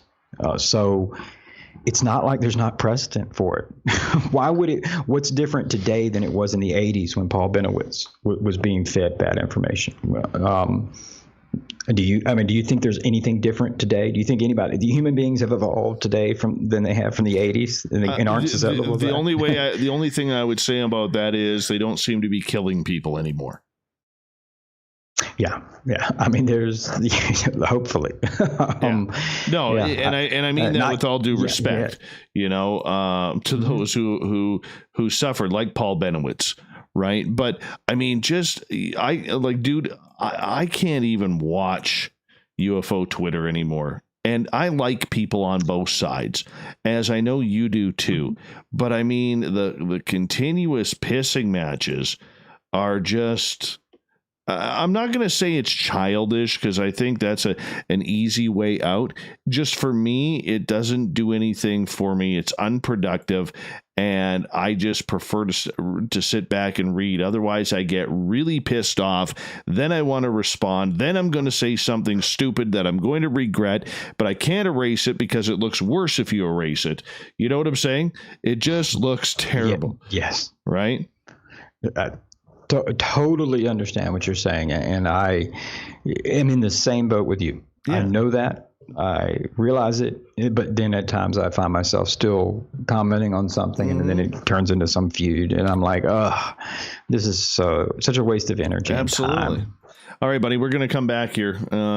Thank you to everybody who has donated to the Super Chats tonight. I really appreciate that. We're going to get real investigative with Tim McMillan here coming up right now. Don't forget to hit that subscribe button, thumbs up, ring that bell thingy, whatever it does, and visit our website, spacedoutradio.com. We passed the halfway point of Spaced Out Radio tonight. I am your host, Dave Scott, hanging out with all of you. I absolutely love it. No place I would rather be than right in the captain's chair right now. I want to say that it's an easy reminder to remind you all that our archives are free at youtube.com/Spaced Out Radio. Do me the favor, hit that subscribe button. Our website, spacedoutradio.com, where we have a plethora of features for you, including rocking out to Bumblefoot and reading up on Captain Shirk's SOR Newswire. You can also follow us on Instagram at Spaced Out Radio Show and over on Twitter at Spaced Out Radio. Hey, let's give a shout out to Brittany and Rob working their tails off at Scoreboard Bar and Grill all the way in northern Michigan there. Wherever they are in Michigan. I don't even know where they are in Michigan, but I know they're playing the Spaced Out Radio game tonight on their big screens with everybody there. Hey, cheers you all. We absolutely love you and thank you for hanging on out. By the way, it's a plethora of people there tonight, so enjoy your time. Tim McMillan, all the way from Germany, is here tonight. He writes for Vice. He writes for Popular Mechanics, writes everything UFO. This guy is tapped in. You want to talk to Elizondo? You want to talk to Mellon? You want to talk to anybody in this field? They want to talk to Tim. And Tim, we thank you for taking time for our audience here. Oh, no. Thank you for inviting me. I appreciate it, Dave. It's fun. Tim, I want to ask you about this, and put your writer's cap on here for a second. In the past couple of years, we've seen all that's old is new again, whether it's the alien autopsy video, as you brought up, whether it's Bob Lazar, whether it's Roswell, because that was said by the president's son and asked that question. Okay, everything old seems to be new again. Why are we going around in this circle, in your opinion? Well, I think one of the major reasons for that, and I find this for myself, and that's one of the things what people will notice with me, is that I don't write, I don't have a blog really, and I don't publish things in major outlets as frequently as maybe a lot of people. I'm fortunate in that regard because I'm freelance. So I'm not having to work an assignment desk or getting stuff assigned to me. But another reason for that is that if you really examine it, the frequency of really, really compelling events that extend beyond just, say, the UFO community, but that would be compelling to the mainstream world, in the world of ufology, doesn't that frequency is not as fast paced as people would like. And so let's take the USS Nimitz events, and these events where these videos were released in 2017. That would be a really compelling new event because in large part it was unknown. At least the extent of it was unknown to the major world. And you have all these great witnesses, all these people. So now it's harder to say it didn't happen than offer up arguments against it. But the frequency of that is it's not nearly as rapid pace as people want, because you hear something and you're like, wow, this is awesome. I want to learn and know more. And so I think what ends up happening is you'll see people either embellish stories and bring things to light because that demand for new information is there, or you simply see a rebirth or regurgitation of past stories that in some regards appear new to some people. I being one of them, that some of the stories that have been discussed are brought back up, such as the MJ-12 document stuff. There's another one, yes. That stuff came out in the 80s. I was a little kid then. Now I'm almost 40 years old. But to me, that's new because it came up. It was a big deal, but by the time I got interested in the topic, and for a lot of people my age or younger, this had already died out, and so it's like, wow, it's been re-brought up, and so it seems to go in cycles where it ebbs and flows like that, where you bring up these other things. I will say that. Whenever I look into the historical aspects of it, the much, much, much more compelling things are not the controversial, the MJ-12, the Roswell, that kind of stuff. I think if you look at some of the work of Dr. Hynek and you look at some of the old files there, some of the old NICAP files, some of the old things that you see going all the way back to the 50s and 60s, I look at that and go, wow, now there's some really compelling things here that aren't as pop culture and mainstream, and frankly, they represent a more tangible battle space of examining that this is a real phenomenon. And to go back to a point you made just moments ago, I think that is all the more reason why it is incumbent upon not pushing out, but yet listening to and making a welcome space for people who have been researching this topic for decades. Your Barry Greenwoods, your people who aren't on UFO Twitter, they aren't out here on social media talking all the time, but when you see the work that they have done going back to the 70s and 80s, you realize these are people who are real experts in the field, frankly, in these same topics we're talking about today. And there is this kind of rebirth to bring up these other topics and discussions. Bob Lazar is another one that's he's ebbing and flowing, isn't he? He seems to come back up every now and then. And for me, coming into it, looking at it, I'll just say it's regrettable because to me, it appears that the conclusion when this wave is over will be no different than it was when they originally came up in the 80s. We will be no closer to any truth. I want to put my tinfoil hat on here for a second.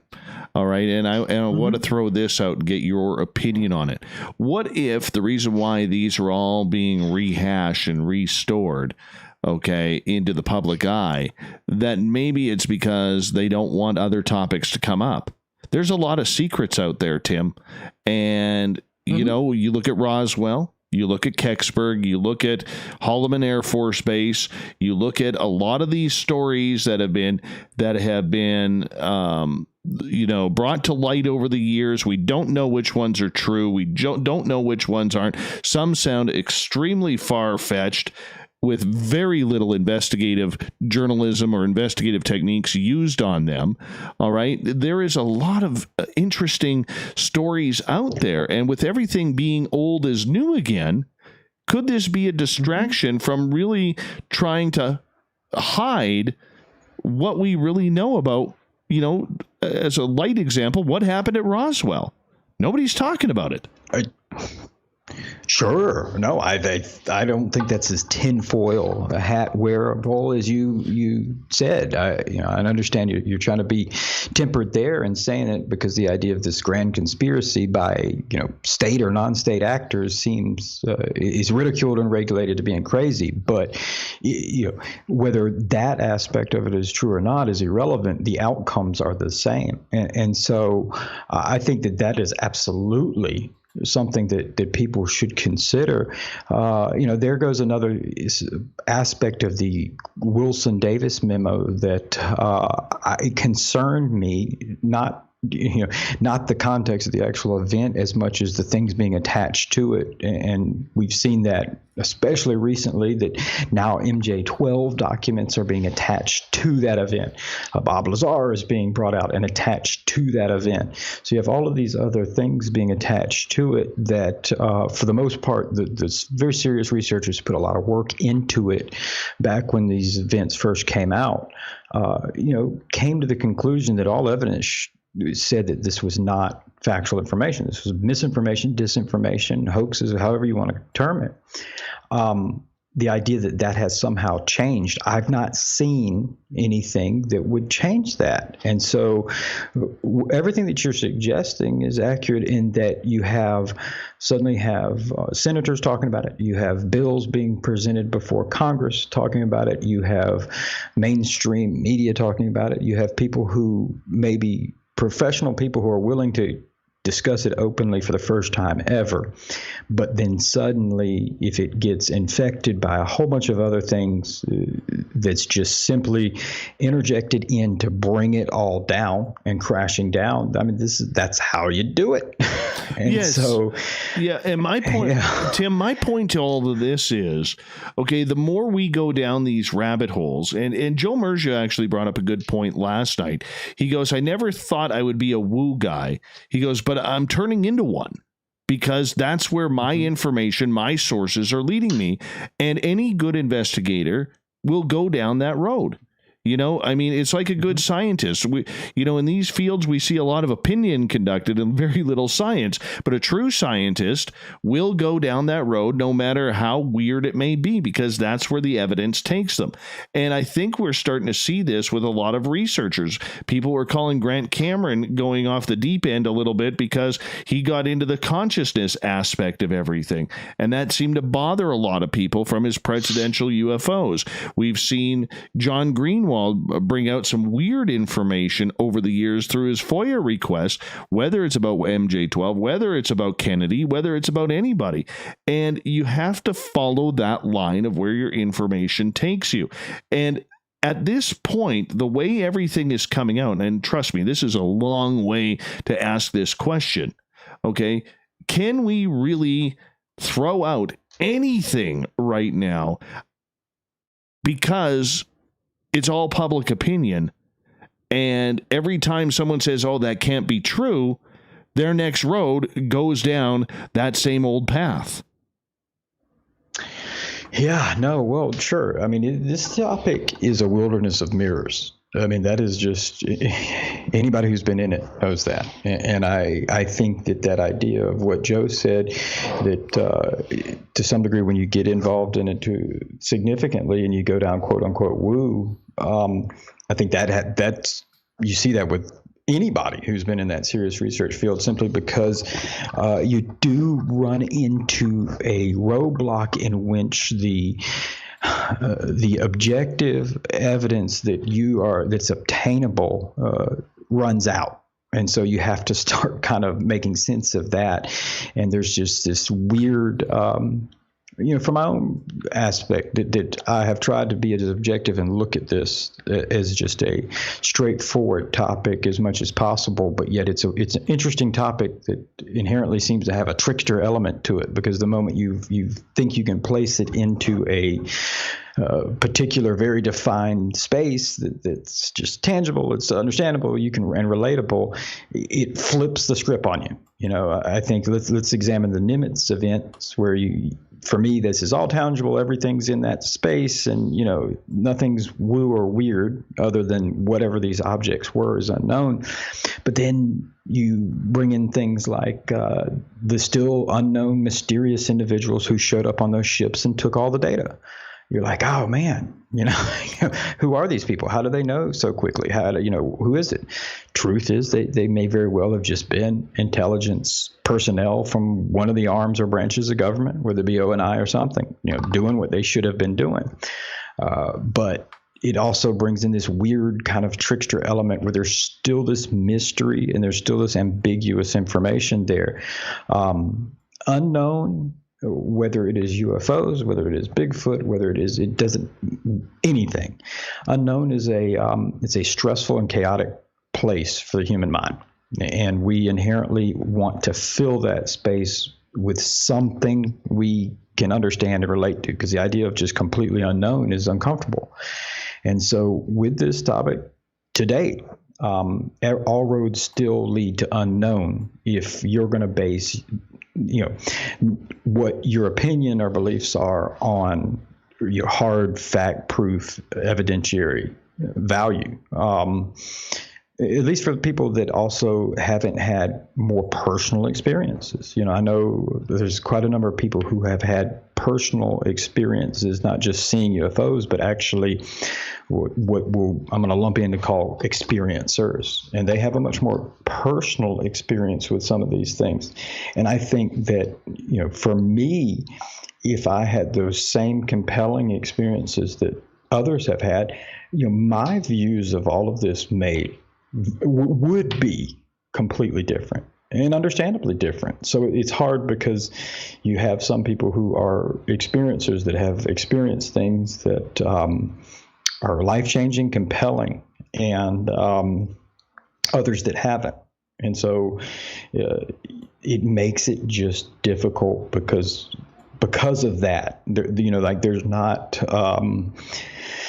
There's no way for me to have the same type of personal experience. It either happens or doesn't. That means it's subjective. And whenever anything's subjective, it's just rife for all sorts of different battling contentious beliefs and different motivations. Some of them not good at times. That's what I say. As long as there's belief, it allows others to interject it and take advantage of that as well. Right. Tim, in the end, it's about the public. We're all trying to get information out of the public, whether it's a show like mine, reporting like yours, FOIA requests like John Greenwald, buddying up and getting information from the To the Stars Academy like Danny Silva.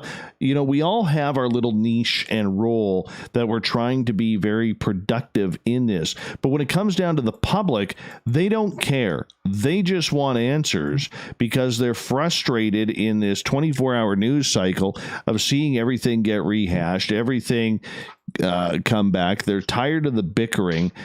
You know, how do we change that? How do we, start bringing those answers together if everybody wants to maintain individuality?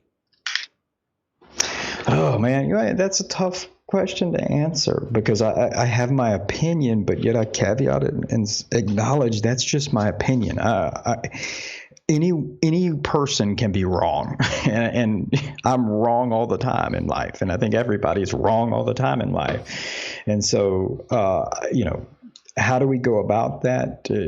My opinion is trying to make sure that we present, and this is exactly what I do, the best, most compelling evidence that can be backed up by proof, tangible, whether it be documents, multiple people whose accounts can be verified, this type of thing, that where you've really constructed a very compelling case, again, that's I only can lean on what I know, which is a compelling case that I could bring before a jury, because I believe that a jury would convict somebody beyond any reasonable doubt. And so to compile this evidence in which someone would form their opinion based on lack of any other reasonable doubt that there's any other conclusion.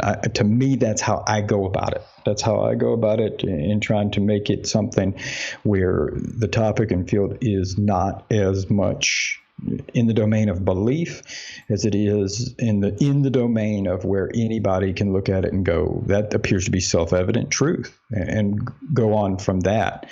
And I think that may upset some people, or they wish that I would look more into the more subjective avenues, like we discussed, like the experiencers, or maybe where they're like, you're reporting on whether or not the Department of Defense is actually investigating UFOs and proving that.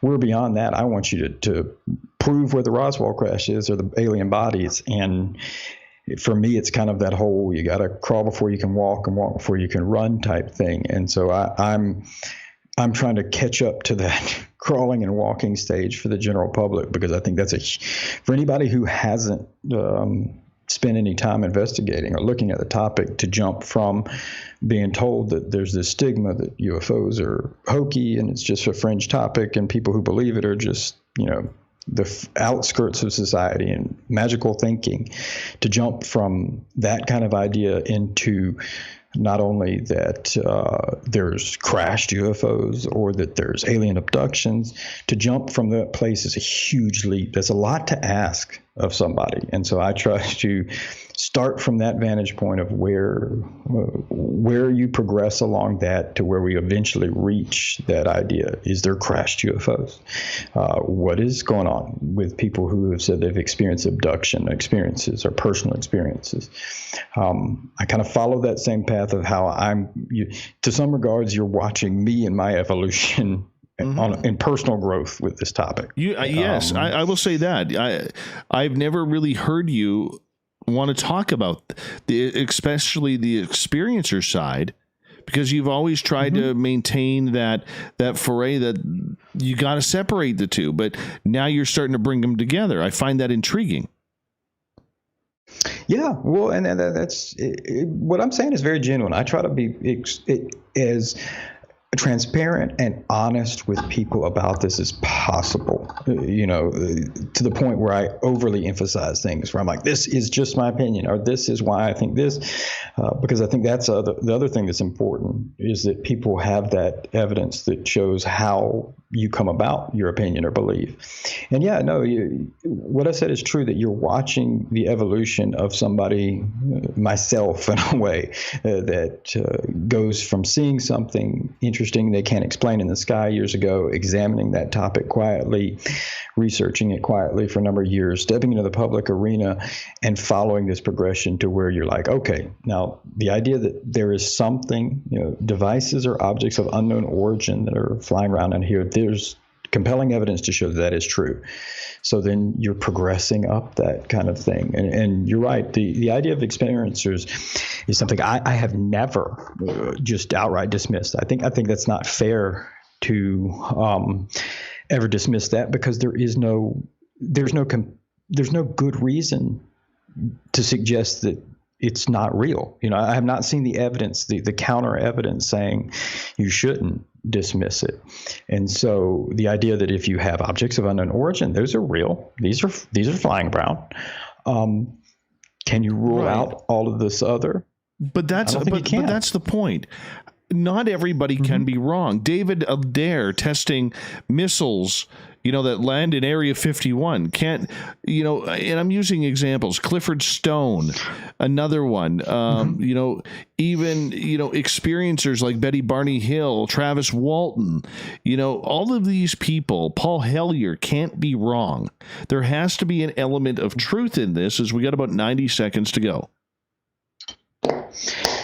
Absolutely. And bottom line is it's either a unknown, undiscovered mental illness that affects anybody and is not regulated to any other mental illness and has no physiological characteristics, or there's something real going on here.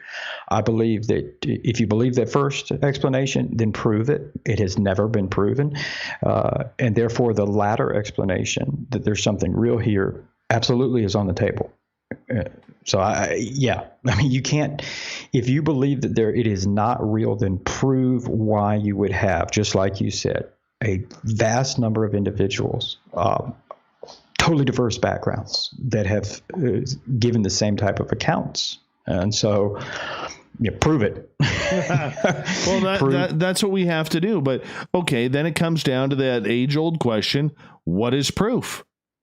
What is proof? If you can't take testimony, and people are now refusing to take testimony as any type of evidentiary proof, how do we go about it?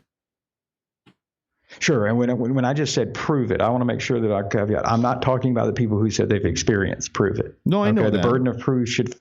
Yeah, the burden of proof should fall on the people dismissing it, and there's no explanation of dismissing it, proof. But you're right. How do you prove? A, that it is going on, and that B, these experiences, how do you go about that, determining what the heck is really going on here? Oh, that's tough, because the elements that are involved in abduction scenarios or personal experience or scenarios, they fall in realms that aren't real to us. Exactly. Tim, that's a perfect way to end it, where we go to the top of the hour break.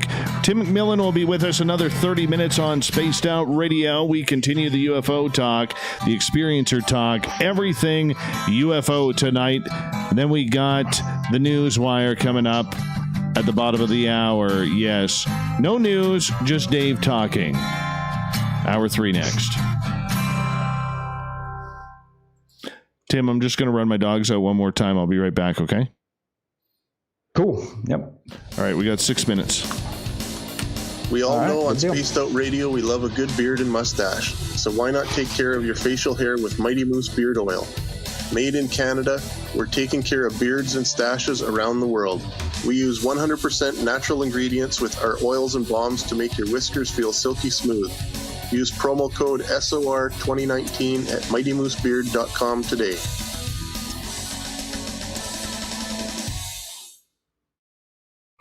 We're adding to the entertainment online for Spaced Out Radio.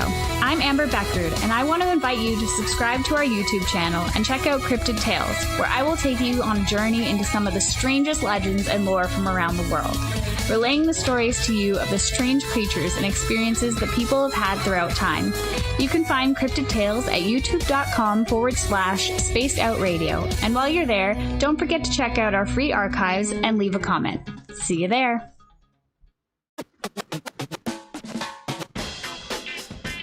The SOR Vault is open for business, and do we have some cool swag for you to pick up?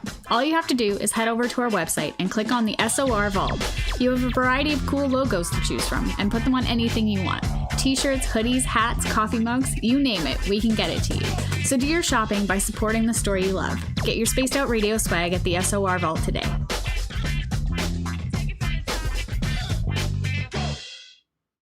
Hello, this is your guitar man, Ron Bumblefoot Thal, and I have to tell you, I love the response I get for Little Brother Is Watching from Spaced Out Radio fans. It's amazing how music can inspire and make people think deeper about what's going on in the supernatural world. You can head over to my website, bumblefoot.com, to check out my music, my guitar workshops, my touring, even check out some of the hot sauces that I'm working on. And make sure you keep on listening, because with Spaced Out Radio, you know Little Brother is watching. I'm feeling a little spicy tonight. What to do? What to do? Why not get Bumblefuck? 4 million Scoville units of pure hard rock. Bumblefoot hot sauces come in 3 flavors. The burning Bumble. Tone it down a bit with Bumblicious and throw the sauce on everything. Spicing up. Bumble me, baby. Bumblefoot hot sauce. Get it today at kajans.com. Hey, space travelers, this is John Resig, founder of the Chive and Chive Charities. If you know anything about our website, you know we like to do things a little differently. We're not some faceless organization collecting money for a nebulous cause. Our donor dollars go directly toward life-improving items. Then we give those items directly to an underdog who needs it most. To become a donor with Spaced Out Radio's official charity, Chive Charities, just go to chivecharities.org/donate. For the price of 1 cup of coffee a month, you can become an SOR Space Traveler. The Space Travelers Club is a place where you can interact with other listeners, either live during the show or on our great forum. We want your stories, pictures, comments, and ideas. You'll get live video streams, exclusive content, and be a part of our newsletter. Stay in touch with everything SOR. The Space Travelers Club is just $5 a month at spacedoutradio.com.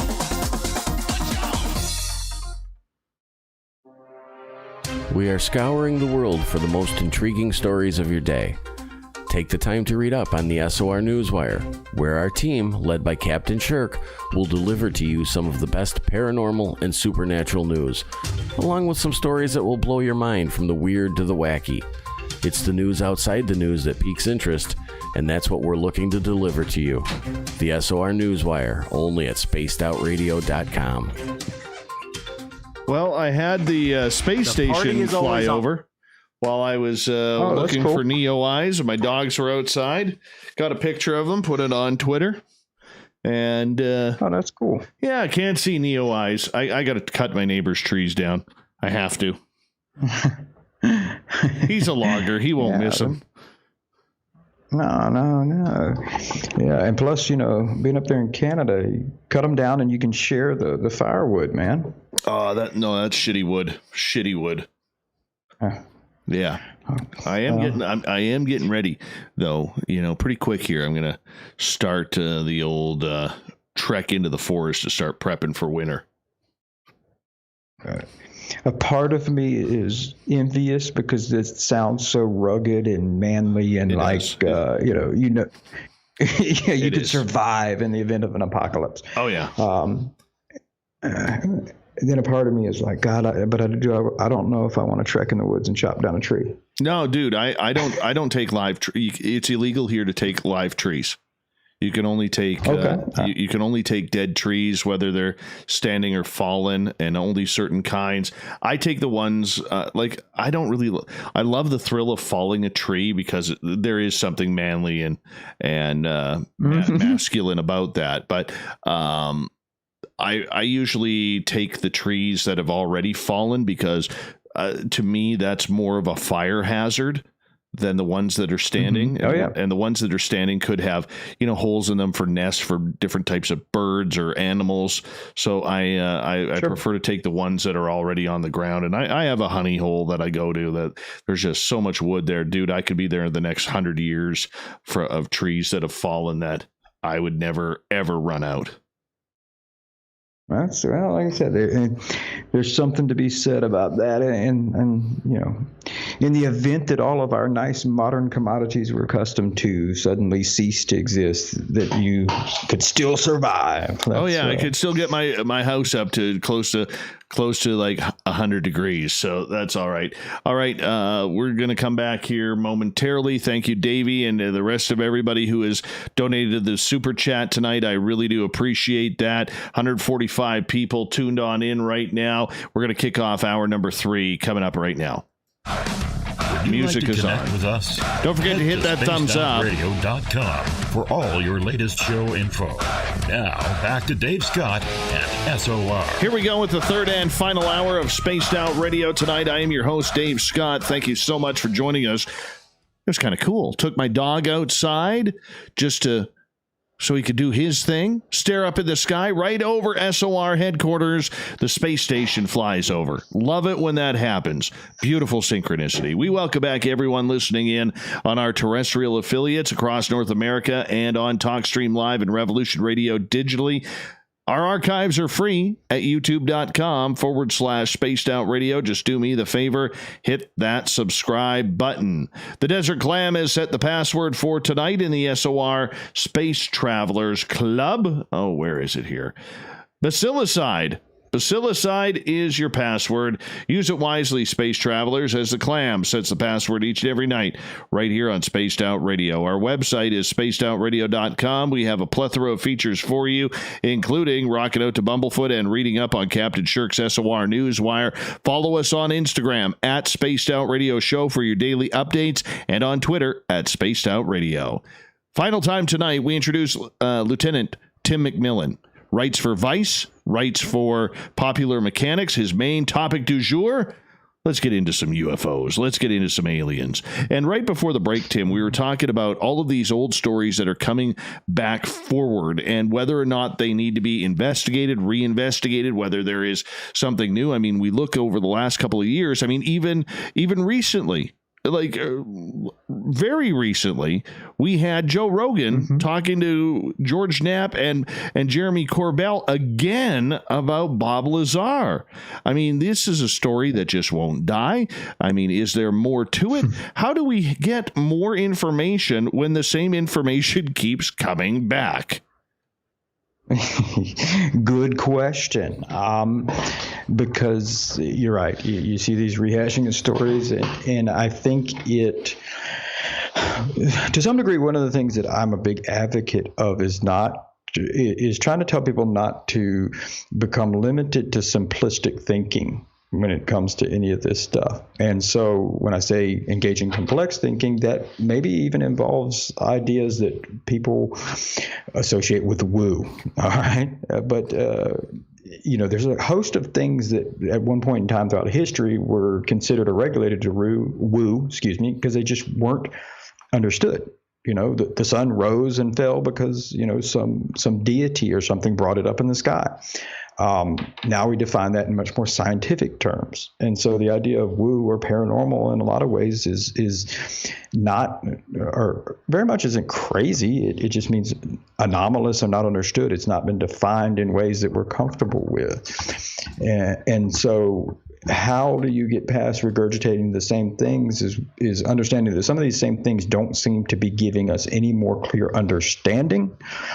We know no more about UFOs in a very broad sense and a ground truth sense today than we did in 1989 when Bob Lazar told his tale on TV. And so you have to ask, well, is there anything new that is going to be shared that is going to change that? And for my part, I haven't seen that yet. I know there's this, you hear that maybe Lazar has a stolen piece of element 115 stored away. And, these kind of new elements come into it. And you have to say, well, if that is true, then he is holding conclusive proof that A, his story is true, and B, that yes, the alien life is visiting Earth and there's this other exotic element out there.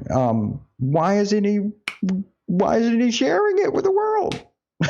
Why is that not coming out? And so, because that's the things that would move the ball forward. And right now, one of the things I've told people that I think kind of can oftentimes reduce things into more simplistic thinking is even the term UFOs. I know UAP is now, but from its onset, the idea of unidentified flying objects kind of sets an implicit standard that creates, maybe narrows our focus into what's really going on here. Because if you listen to sighting reports, if you listen to the same things that, whether it's radar tracks, videos, what military, civilian witnesses and everything say, the objects that are often described behave in manners that are inconsistent with how we define flight.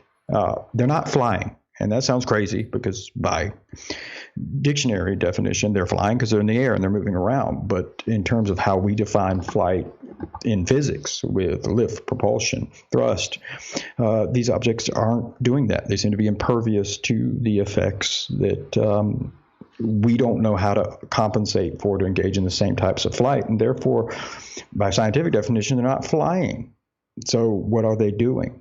I think expanding that to figure out how they're doing and able to perform the ways that they are without limiting it into the manners of how we achieve flight can be significant, because right now, I would say with most of this topic, and this is not just with UFOs, it can be with just about a host of paranormal topics, whether it's Bigfoot, ghost, you name it, is that where these topics remain, the domain that they exist in is they are real, because you have a wealth of anecdotal, or in some cases physical, whether it's videos, photos, whatever, proof that they are real. They are subsequently, simultaneously not real, because they're not accepted and defined under the standards in which we define ground truth and scientific truth, which itself is fallible because it always changes, but still, they're not defined in those terms. So we're talking about things that are simultaneously real and not real. So that space in between where something is in reality but not in reality is where they exist. Now, how you define that space, what do you call that space? I don't know. But that's where they are, and I think as long as it remains there, then you're going to be able to have compelling and conflicting sides, both saying it's real and not real, and feuding, and it's not going to come out of that middle ground space. Okay, so if it's not coming out, all right, we have to dig it out. That's the only way it actually works in this field. Mm-hmm. We are so focused. Okay, so we are so focused on the science, the ability, the technology. And Tim, I'm just gonna be blunt. I don't care. I don't care about the technology. I don't care about whether this magical sphere can be traveling at 26,000 miles per hour and then turn on a 90 degree. I mean, is it cool to me? Absolutely. All right. Tinfoil back on. If I put my experiencer's hat on, which is obviously full of tinfoil, all right, and I take the investigative side out of it, I am looking at this as saying, as an experiencer, the technology means nothing to me. Okay? Why I've been taken, why that craft landed in front of me, why I've seen extraterrestrials with my own eyes. That's what I want to know. That's what I want to understand. I want to know why them damn aliens haven't landed in my backyard and took me for a flight while I'm awake, like I am right now. Like, come during the show and say, knock on the window, Carl, and say, hey, Dave, it's time to go. I mean, that would be one hell of a ratings boost. I could tell you that, and I would be happy with that. But that's what I care about. That's what a lot of people I hear from, whether they're in our chat rooms or they message me privately or they put on their links. That's what people are caring about. Sure, the technology is fun. We need to learn that because that's human curiosity. But at some point, we have to start bringing the experience into this. I know many out there do not agree with that, but to me, that's what interests me, because there are too many people out there who have this same 2-word question out there, which is, why me? Yeah. Well, sure, and I think that obviously we see that the let's say quote unquote nuts and bolts aspect of it is already difficult enough to talk about, or if you're talking about official channels, so government channels and everything, but the less nuts and bolts and the aspects that you're saying that oftentimes in the experiencer accounts that I'm familiar with, both having talked to people who given their personal accounts or just reading different literature and everything, these aspects go even further beyond how we define reality into where you have people who very adamantly describe, being able to go through incorporeal events where they can go through walls. They're lifted through walls and windows that are closed, and they're not interacting with matter the same way we know. This is even more difficult to wrap your head around. But at the same time, I will say that very quietly, very secretly, and even more, it's less out there than the nuts and bolts side. But these same serious government people are they don't dismiss it. they're also interested in it. And, that aspect of why me or why is this happening is a question that I think I would have if I had those experiences. And I think it's a very valid question. I have the question, why you, David, not me? What's wrong with me? You were the good guy. You were the good guy cop, though, and you went viral. That's why not you. Okay, well, maybe that's it. I don't know.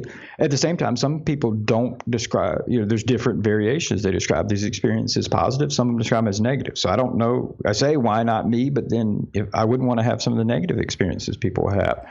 That's really tough for anybody, because if we're talking about, no matter what, quote, it is, whether it is alien, whether it is interdimensional or something altogether more weird, we have the idea that we could understand and relate to the psychology of something that is inherently alien. And so now I'm not defining it as an alien that it came from a different planet, but it's just alien and is inhuman.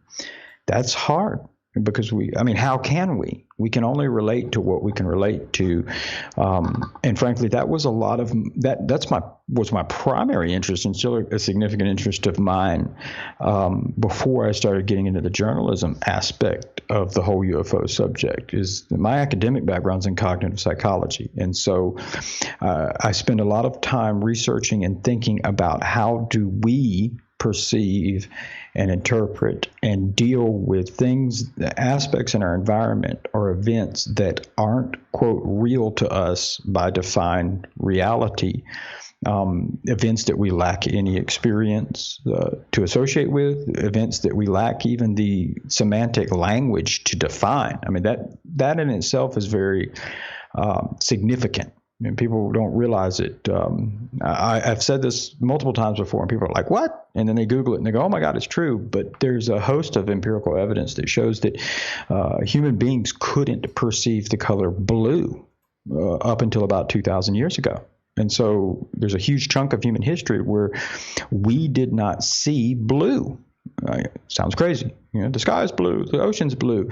But yeah, 2,000 years ago, people didn't see the color blue. There's zero references to the color blue in historical documents and literature beyond about 2,000 years.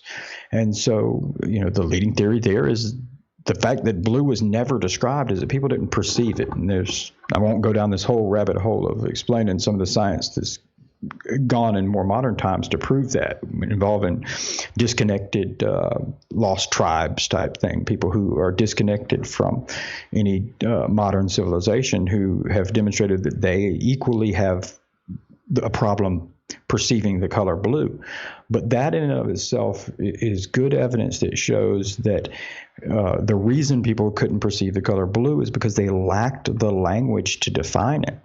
So if we lack a language, if we lack the way to describe it, everything we have language-wise, everything we're talking about, everybody listening here, everything we said, we can relate to something because it's relatable. We understand it. We have experience to go with it. When we're describing if a UFO sighting, and I said disc, you can picture that in your mind. Those words have meaning. But how do we interpret and perceive things that we lack? Meaning they're just way beyond our current understanding and knowledge. And the way we do it is the best way we know how. We can only relate it to things that we understand. And so that aspect of it has always been interesting because in that regard, for experiencers, what you see and what you experience and how you perceive it, is that accurate? Not that the experience didn't happen, not that something that can even be that possesses a sentience and intelligence isn't real. Like that can all be real, but is what you're seeing, how you perceive it, real? Does it look the way you think it looks, or is that just your mind's doing the best it can to perceive something that it just doesn't have any other evidence to add to it? And so I think outside all of this kind of idea of why me and what's going on, it's a very existential question. And it's not a question that is new. It's a question that exists far back into antiquity, and frankly, there's evidence for that for as long as human history. There's different iterations of it. So it can have religious components, and it's angels and demons and all of these different things. But the idea that there is more to reality than what we see in front of us. How we define it every day, how we drive to the grocery store, how we do everything that we do. The idea that there's more to existence than just that is inherent to human beings. And so that same kind of why do I have this experience? Why is this going on? Why is this happening? That is a lingering question that if we get past even this, let's say the 70 plus year popularity with the UFO topic, in which it has become a very alien centric topic, not to say that it's not. And you've got me now rambling woo because I just say but that isn't the whole point. I mean, the fact is there's a plethora of people out there who continue to experience something pretty phenomenal. You would agree with that. Mm-hmm. I would agree with that. There's also the proof that in this last 2-year argument over what is happening in ufology, that the stories that people are of the experiences people are having have been shoved into the darkness. They're not as relevant anymore. And maybe that's cyclical. Maybe it's not, because we don't have, in today's technology, we don't have a Betty and Barney Hill. We don't have a Travis Walton. We don't have a weird experience with just towns and villages of people going missing anymore. We just don't see that. Sure, we have people like Calvin Parker and Chris Bledsoe in the popularity field, but they are far and few between now. And it just baffles my mind that so many people out there are trying to push the experiencer to the wayside and say, almost like, get out of my way. This is about science. This is about technology. This is about mankind's future on this. And by the way, we hate the president. We love the Space Force, even though it's weird. and where are we going with all of this? And in the meantime, the experiencers are waving their hands, Tim, saying, what about us? What about us? Sure. Mm-hmm. No, I totally get that. And that's why you've probably heard me talk about experiencers more than I ever have today on your show, because I don't think that should be regulated. I don't think it should be dismissed whatsoever. I would say to anybody who has had those experiences and everything, the hardest part there is relatability. And so, people like myself who haven't had those same experiences, it's very difficult to relate to it and understand it. And it's hard to, it's hard to put it in a framework that someone who hasn't had that experience can understand it, because, we don't have, just like you said, we don't have these compelling stories that are true head scratchers like the Betty and Barney Hill or Travis Walton as of recent. And you don't have videos, you don't have somebody that's wearing their GoPro when they get abducted or they have this experience. And so you bring this back and go, here you go, where it's undeniable, where you can have videos and stuff of UFO sightings. And so I think that's why it gets regulated, because as of right now, the predominant majority of people haven't had those experiences. Does that actually mean that the predominant majority of people haven't had those experiences? I don't know. I think that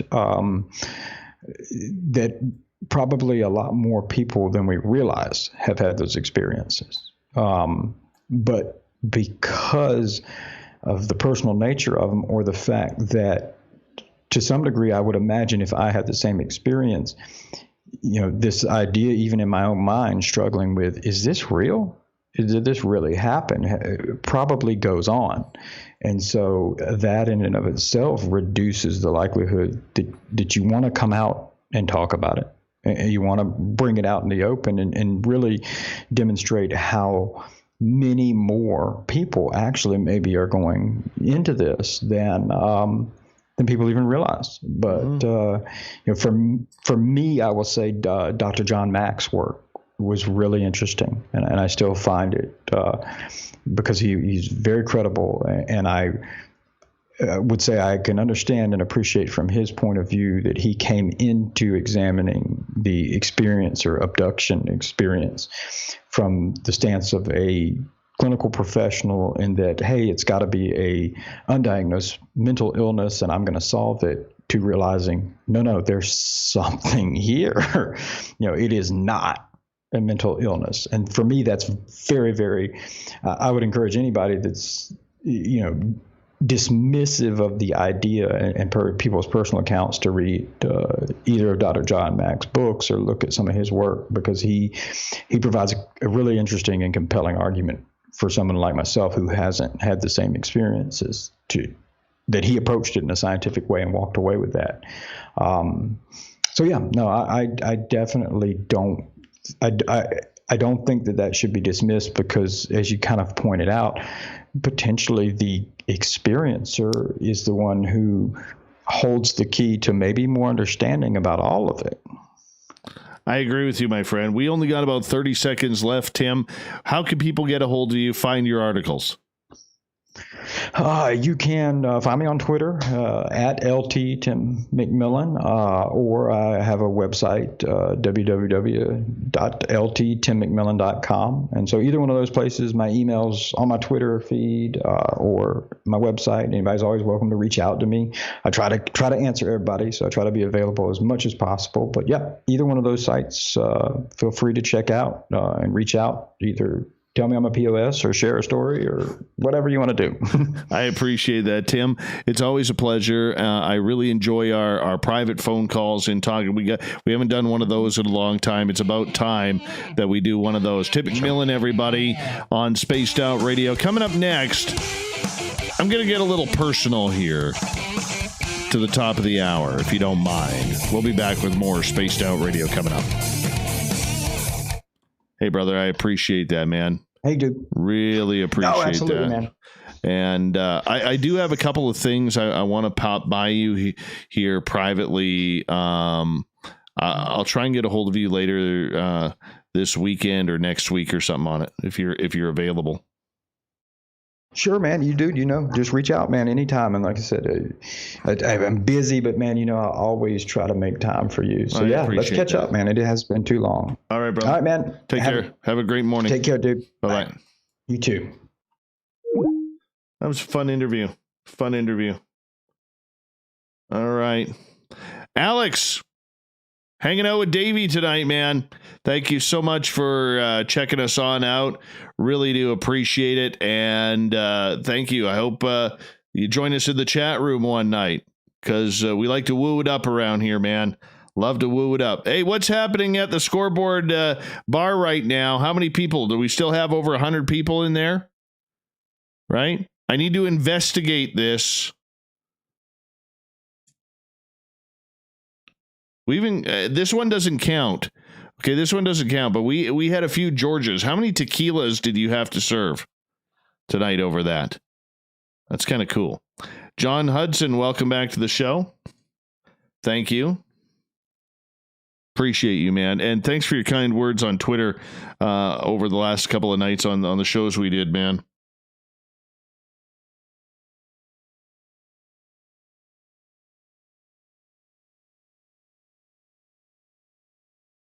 Yeah.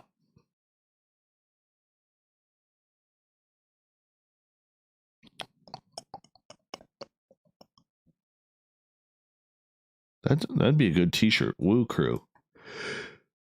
Excuse me. I am so friggin' tired today. Chuckles?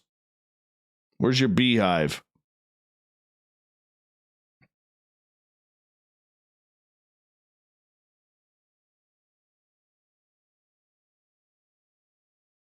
Do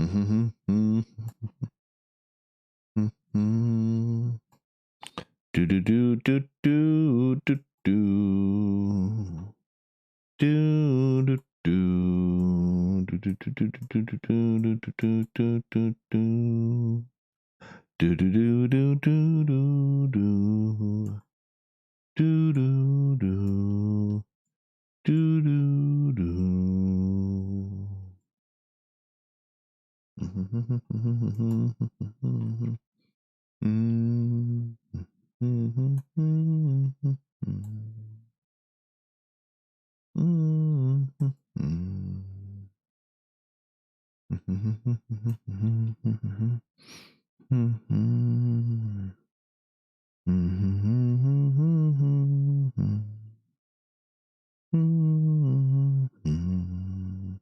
If I was there, that bottle would be empty, Rob. Just saying. But who am I? Who am I?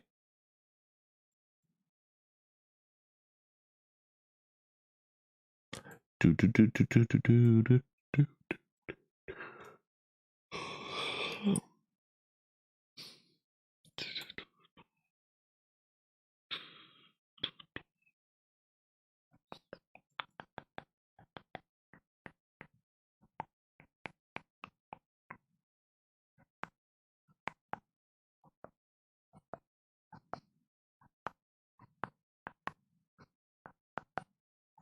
Awesome, Damien. Thank you. I appreciate that, man.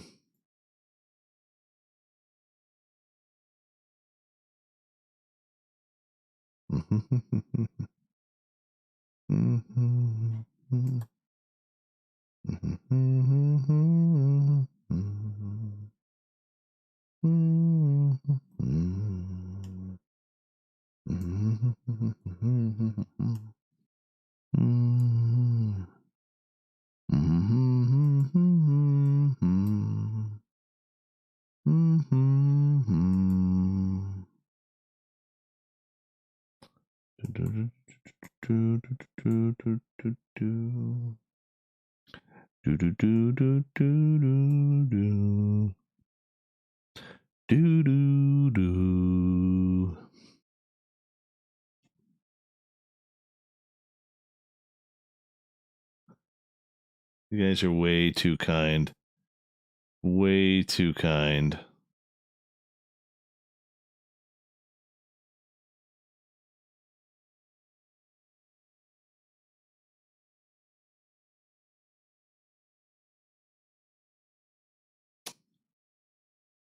Thank you to everybody who donated in the super chat tonight.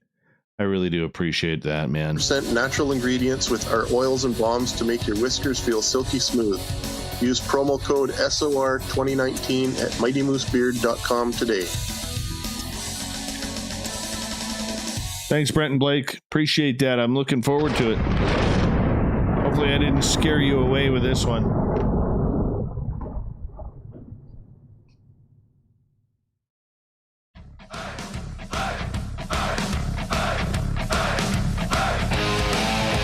We've rounded third. We're heading for home tonight on Spaced Out Radio. I am your host, Dave Scott, sitting in the captain's chair of SOR headquarters. Welcoming all of you listening in tonight. I want to remind you that if you've missed most of this show or others, you can check out our free archives by going to youtube.com/spaced out radio. Just do me the favor, hit that subscribe button. Our website is spacedoutradio.com, where we have a plethora of features for you, including Rocket Out to Bumblefoot and reading up on Captain Shirk's SOR Newswire and much more. Speaking of the news, oh yeah, it's that time.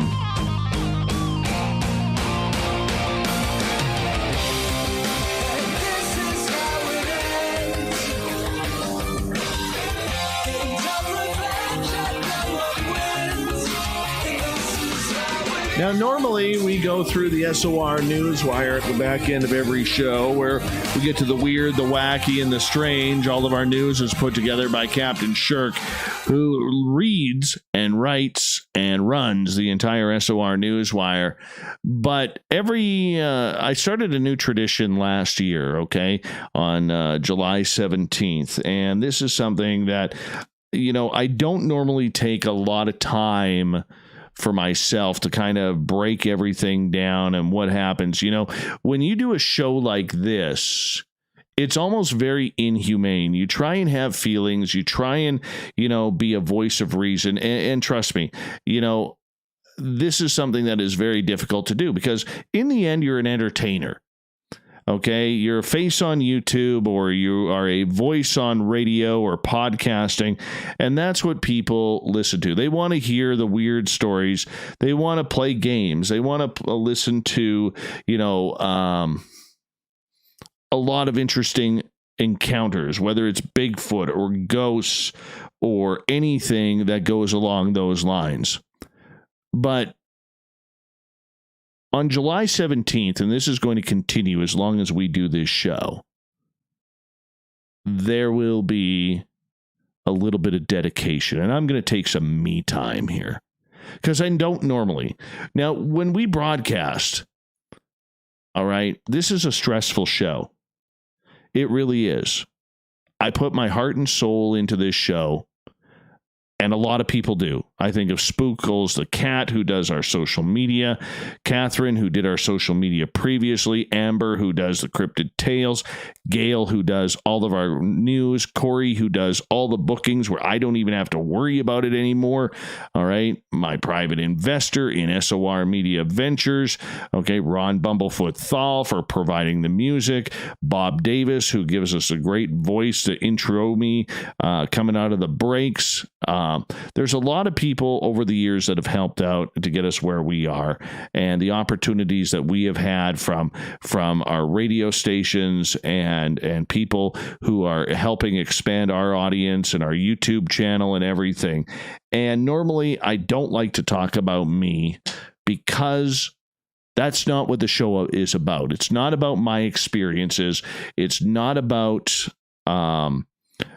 anything to do with me. I'm just a guy who sits in a chair, knows how to speak on a microphone because I paid $25,000 to get my broadcast journalism degree from the British Columbia Institute of Technology a number of years ago. And I learned how to speak on a microphone after I got my nose fixed. Okay, yes, I had to have rhinoplasty in 1997 because I couldn't breathe out of my nose. Yes, too many hockey fights. And I don't regret them at all. No, it was worth it. Worth the pain. Worth the pain. But 2 years ago, my family lost a very, very special person. I was 15 years old back in 1989, 6 weeks from my birthday, when my sister, who's 10 years older than me, her and her husband at the time, all right, had a baby boy. His name was Bryce. And him and I were very, very close. Very close. And the unfortunate part about it is, okay, as life happened, he didn't end up with the easiest of life. Or of lives, I should say. All right. My sister went down a very, very dark path after splitting up with her husband, who moved out of town. My nephew, for a lot of his childhood, was raised by my parents. I tried to help out. I was in my early 20s, and I tried to do my best. Obviously, it wasn't enough, and he fell into the wrong crowd.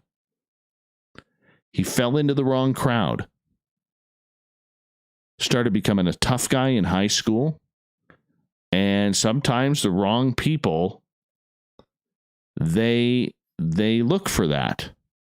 He dropped out of school, never graduated. Okay. He started hanging out with more and more of these very suspect type people. He was very aware not to bring it around his favorite person in the world of his, which was his grandfather, my dad. And then we found out about a couple years ago about these nasty little devils called fentanyl and heroin. Now, if you looked at my nephew, you would never, ever suspect he had a drug problem. You'd never suspect it.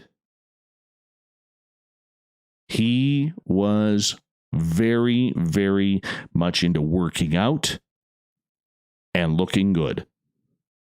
Because near the end, that's all he had. And he was it was weird because for as much of a thug as he had become, he was very, very loving and doting on his cousins, on his mom, on his grandparents. Him and I had a falling out in 2010, and I didn't see or speak to him for 7 years.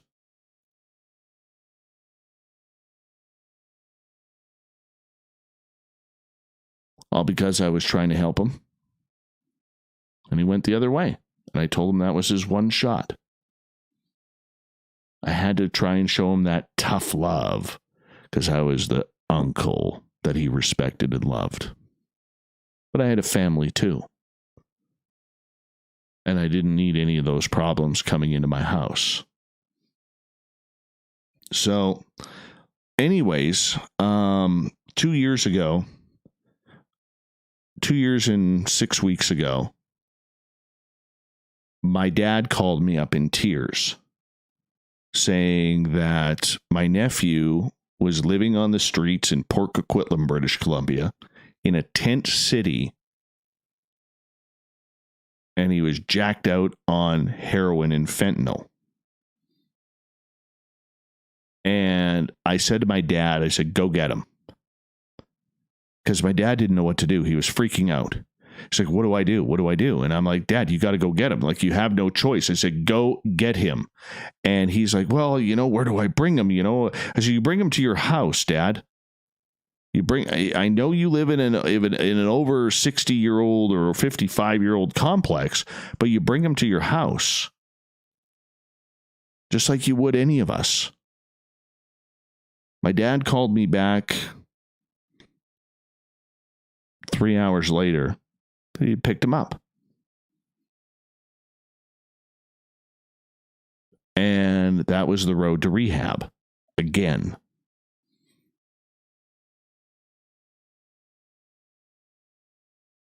On July 17th, 2018, we all thought my nephew was in rehab. And we had a family birthday party back in May at my sister's home in the Okanagan in British Columbia. He couldn't make it because of rehab, which we were all very proud of him for. He knew what was right. He knew what he had to do. And he did it. He manned up. He got clean at my parents' house for 30 days and then walked into rehab to try and kick this horrible, horrible habit, this devil of a drug called fentanyl. I knew nothing of fentanyl. Nothing. To these days, I know more about fentanyl than I ever thought I would know in my life. And he went into rehab. On July 18th, I was getting ready to do this show, Ghosts of the Great White North, and my buddy Mike, who you know is Merle, he was here, and he walks into the studio about an hour and a half before the show, and he sees me bawling my eyes out. And I said, I can't do the show. And he goes, why? I said, my nephew just died, dude. "29 years old. My sister called me up, and I'm usually pretty sarcastic when my sister calls me because I have two sisters. And I'm kind of sarcastic. What do you want? And she's like, can you just smarten up for a second? And I went, yeah. And she goes, Bryce has died. And I'm like, wow, just hit me. I was stunned. Anyways, long story short, okay? Well, we're going to go long here. He died of a fentanyl overdose near Vancouver, near a few blocks from his treatment facility. in a place called John Henry Park. He was found on July 17th. We found out as a family on the 18th. He was found sleeping on a picnic table underneath a beautiful, beautiful oak tree. And somebody went up and said, I don't think that guy is moving. And went and tapped him on the shoulder, and he was cold. The paramedics arrived. They couldn't revive him. He was already gone. We don't know how long he was gone for. But the reason why I talk about this, okay, the reason why I talk about this is this. You can be a drug addict. You can go get one of them little square baggies. And this is what I learned from a police officer. He goes, you could split that little baggie in half. One person survives, the other one doesn't. Because you don't know what it's laced with. It reacts to the body differently. And it's just a killer of a drug. I've never done it. I've only seen hard drugs outside of marijuana. I've only seen hard drugs maybe 3-4 times in my entire life. And I think 3 of those times or 2 of those times was at concerts. Yeah, those are fun stories. I've never used it, never will. It scares me. And so anyways, my nephew died 2 years ago, alone in a park, had nothing more to his name than 2 suitcases and 2 garbage bags of his clothes. So, I don't mean to end this on a down note, but I love my nephew, as there are thousands of people around Canada, the United States, Europe, Australia, wherever we are broadcasting or wherever people are listening, and not just in our areas, but around the world, I should say, who are going through the exact same pain and suffering and loss that my family is. And we're 2 years in. We are 2 years in. And it doesn't get easier. You get mad. I'm in the mad stage. So for the first year, I was in the very sympathetic stage. This year, I'm in the mad stage. I don't know what next year will come through. But there are hundreds of thousands of people out there suffering the way we are. And I also brought up a very interesting point as well, which is my nephew didn't look like a junkie. When we think of somebody who is on heroin, when we think of somebody who is on fentanyl or any type of hardcore narcotic, we see all the mugshots on social media where we see the change in their faces, getting all the pock marks and acne and everything, and their face starting to implode on itself, and the nose disappearing from doing too much snorting of drugs and whatever that garbage is. Okay. And we see that. If you would have seen my nephew, you would have never known. Much like a lot of innocent victims who had no clue. They just wanted that hit. Their body was craving the devil inside of it. The devil sitting on the shoulder basically saying, come on, just one time. Just one more time. Let's just do this. Come on. It'll be all right, just like all the other times. But this time is different because you stop breathing. So I want you all to remember this, and this is the whole point. We had some really, on a selfish note here, we had some really, really cool paranormal experiences with him. It was bloody amazing. Amazing. And I will share them. And, I might do it on the show one day. I'll probably do it on our YouTube channel. All right. But I want you guys to remember this. And this is the biggest message that I could give each and every one of you. People have value. When I worked in downtown Vancouver at the radio station, and we'd walk down and I'd see some bum, begging me for change or begging me for whatever, okay, I used to be rude to them. Get out of here. Shoo. Go get clean and get a job. Do you take debit or credit? I was a jerk to those people. But I learned a lesson going through this with my nephew. Okay? They're people. They're lost souls. They are people who have families, for the most part. They have friends, for the most part. They're allowed to live too. They just have this horrible demon inside of them that continues to kill them. Sometimes slowly, sometimes fast. And I want all of you to know and remember that the next time you see somebody cracked out on heroin, fentanyl, or, I've seen the videos on social media of people, making fun of drug addicts who are cracking out, as we call it. Okay, that's someone's sister, that's someone's brother, that's someone's child, grandchild, niece, nephew. A person could be an uncle, could be an aunt. All right? They're a human being. They don't deserve to be made fun of. Sure, some of them are going to be stubborn. Some people are stubborn. They don't want the help. Okay? Or they're so far gone that there's no coming back. There's only one conclusion to it. But we have to remember that they are people. They need help. All right? And there's a lot more out of it than we could even suspect. It could be in your family, it could be in mine still. They may have won the war with my nephew, these drugs and these idiots who make it and provide it. All right? But they didn't. They won the battle, but they didn't win the war.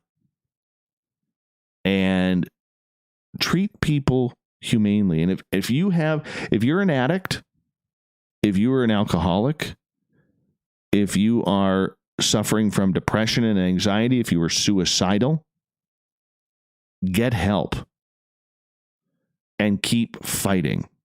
My nephew kept fighting, and that is part of the strength that I have with him, is that he kept fighting right to the end. Sure, the drugs won, but he fought until the end. And I'm proud of him for that. Very proud of him for that.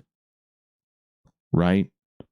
But we learned, at least I learned, and the lesson that I needed to learn from this is that people are people. All right? Heroin and fentanyl don't care about color. It doesn't care about religion. It doesn't care about your family. It doesn't care about your sexual orientation. It doesn't care. But you know what? We as humans, we can care. And if you're somebody who is suffering and battling and fighting, know that this show, Spaced Out Radio, and its host, Dave Scott, which is me, we care. And we want to help you fight that battle. It may be more emotional. It may be more spiritual. It may be anything. Okay? But we can help. And all of us around here can help. The people listening to this show, our radio stations, can help. All right? We can find you phone numbers to help you get into rehab. We can find you a counselor to have you talk to them because you just need someone to talk to because you're feeling down. There is always help. And please remember, as we start to close this out, each and every person out there has value. Their value may not be high to you, but to someone on this planet, their value is extremely high. Just like you have value listening to this show, I think I have value as a father, as an uncle, as a son. My kids have value to me. Our audience, like you, have value to me. And we have to remember that even those who are struggling have value as well. Thank you for letting me take that half hour to tell you a little story. We got Mr. Ron Bumblefoot Thal rocking in the background with Little Brother Is Watching. Bumblefoot is the official music of Spaced Out Radio, rocking us in and out of every single show. Get your horns up for the guitar god of self. Special thanks to everybody listening in at home, at work, in your cars, wherever you may be. A huge thank you to everybody listening in our chat rooms tonight on Spreaker, YouTube, LGAB, Revolution Radio, Facebook, the Space Travelers Club on our website, and all the snarkers and snarkettes on Twitter at hashtag Spaced Out Radio. Remember, this show is copyright by SOR Media Ventures Limited and Spaced Out Radio. Thank you so much for sharing your evening with us, because together, my friends, we're watching. We own the night. Mr. Bumblefoot, we need a favor. We need you to take us home.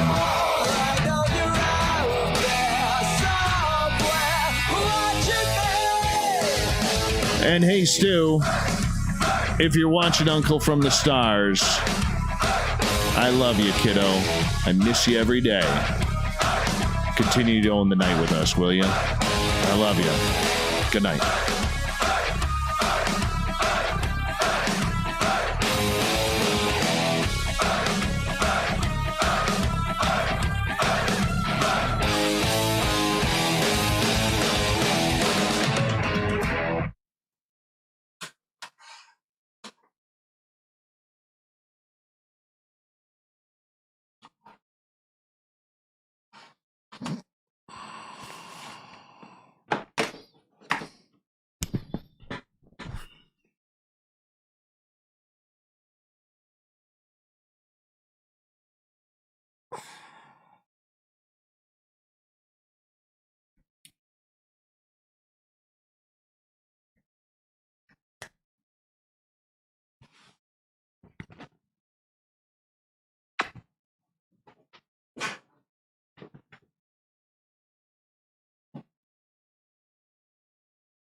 Thank you, everybody, for allowing me to take a little bit of time for me.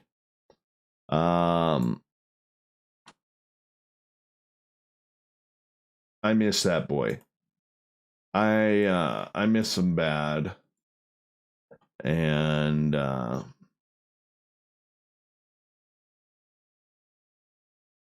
find dimes. I find a lot of dimes now. I never believed in that whole thing where people claimed that they would find pennies or nickels or something along those lines. I never really believed that.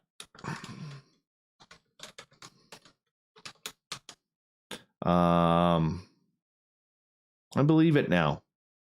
So I find dimes. Found dimes in my pocket, even though there was no change in my pants. I found dimes on the ground. Found dimes in my vehicle, which could be highly coincidental. Find a lot of dimes.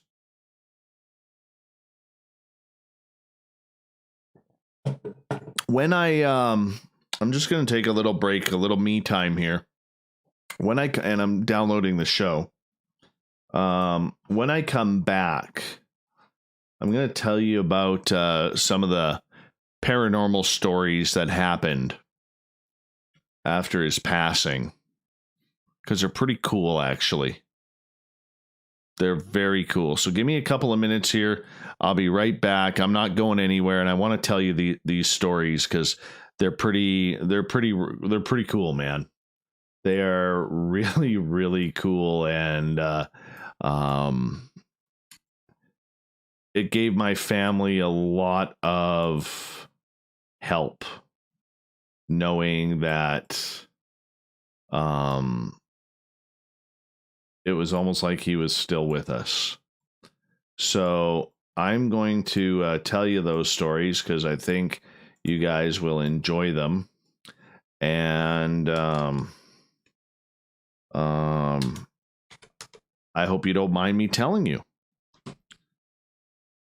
And so that's what I would like to do, if you don't mind, because I'd really like to share them with you.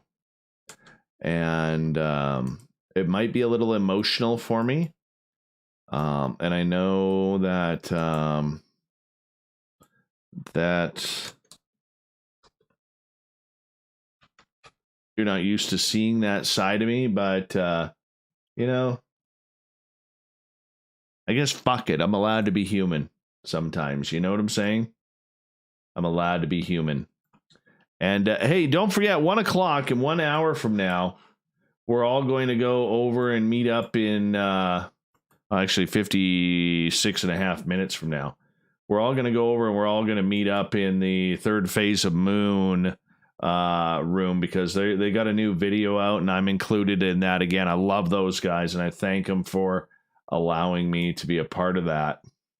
But I'm going to step away for just a couple of minutes, mainly because I got to have a bathroom break.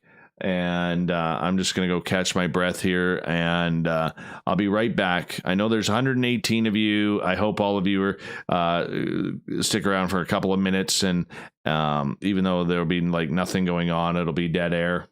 But I hope all of you kind of stick around, and that way I get to share some really weird, cool paranormal stories with me or from me regarding my nephew. So I think you guys will enjoy that. You know, it'll be really cool. It'll be really cool. I'll be right back.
All right. So, cool story number 1. A few nights after he had passed, or the night he had passed, my mother woke up and I didn't want to do that. Oh, maybe that. No. Yeah, that's it. My mother sleeps with her bedroom door closed, and she woke up in the middle of the night to a little voice that said, "Grandma, Grandma." And she thought that it was about 4 o'clock in the morning. And she thought that I had driven all night after the radio show to drive home to my parents' house to be with my parents and meet up with my sister and everything like that. And so my mom gets up and starts looking around their condo for me and my son, thinking that it was us. She searched the entire house, and there was nobody there. Just her and my dad.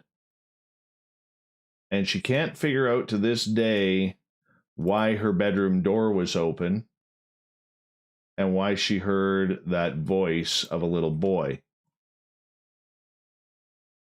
Fast forward a couple of days later, I went down because we had to prepare the funeral arrangements and everything that kind of went along with that, and trying to help out my parents, my sister, and everything like that. Just do whatever it was I had to do. And I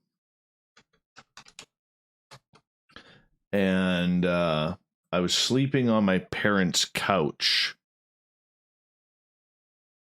And when my nephew was going through his withdrawal, because you have to go through your withdrawal before you can enter rehab, he was living with my parents, and my mom used to say that she remembered when she was telling me this incident about the little boy and the voice.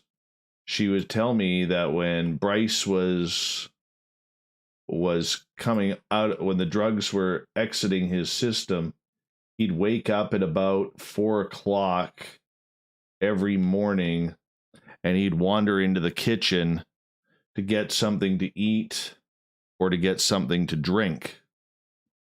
And she'd hear him coughing and wheezing and all of this. And you know, I feel horrible that my parents had to experience that, because at their age, they shouldn't, but they did. And so this was the night before we were going to get his belongings, and we had a big family get together, and there was food, and, you know, cousins and uncles and aunts and everybody who could be there was there at my parents' place. And so I was having trouble sleeping, knowing that I would be the one driving my two sisters into Vancouver to basically claim his stuff, what little he had. And my parents, they always put this, they'll put a bag, and they'll tuck the bag tightly in a drawer and around a drawer in order to, you know, throw recyclables in. And so they had a bag of pop cans, and I was just, that was in the drawer. And it was like 4 a.m. I had just starting to doze off. I had to be up for about 7:30 in order to get ready to drive to Vancouver. It was going to be a horrible, horrible day. And, my mind was racing and I just couldn't think about it. And all of a sudden, right from the kitchen, I hear this bag, which is right by the sink where he would go get his glass of water, and the entire bag of pop cans, which is pretty light, it falls on the kitchen floor like somebody walked into it, and the bag hits the floor, pop cans all over the kitchen floor. And I just kind of naturally, I said, Bryce, come on, man. We're trying to sleep here. Be more careful over there, man. And everything just kind of went silent. So, having the background in the paranormal that I do believe it was him. There was no windows open in the house. What is this? Okay, so bear with me. I just gotta listen to this. There was no windows open in the house, just the air conditioning was going. And just bear with me here. Yes, no news. I'm just gonna run my dogs out one more time. I'll be right back, okay? At the bottom. All right. Tim, I'm just gonna run my dogs out one more time. Anyways, so that happened. And that was kind of cool. The next day, hardest day of my life, we go to the police station, pick up some of his items that were with him when his body was found. And then we went to the rehab facility where he was supposed to be staying, and picked up his belongings there as well. And bear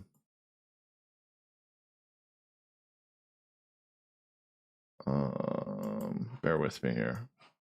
Put that on there. I did. Good. And so we decided that we were going to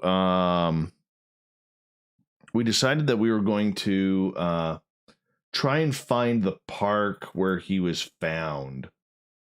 Okay, we wanted to see if we could luck out and find the spot. So we left, kind of had directions to the park, but it wasn't too clear. And so we decided that we would just start heading in that direction to find this park.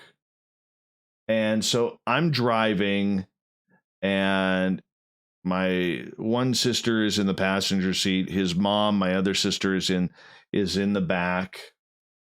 And what am I doing here? Oh yeah. And I didn't know where the hell I was going. No clue.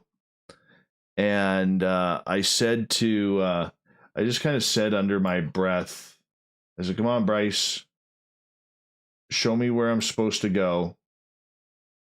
I want to try and find this place where you fell asleep, bud." And I heard his voice clearly in my head, and he said, "Hey, uncle, turn right at the next set of lights." So I did.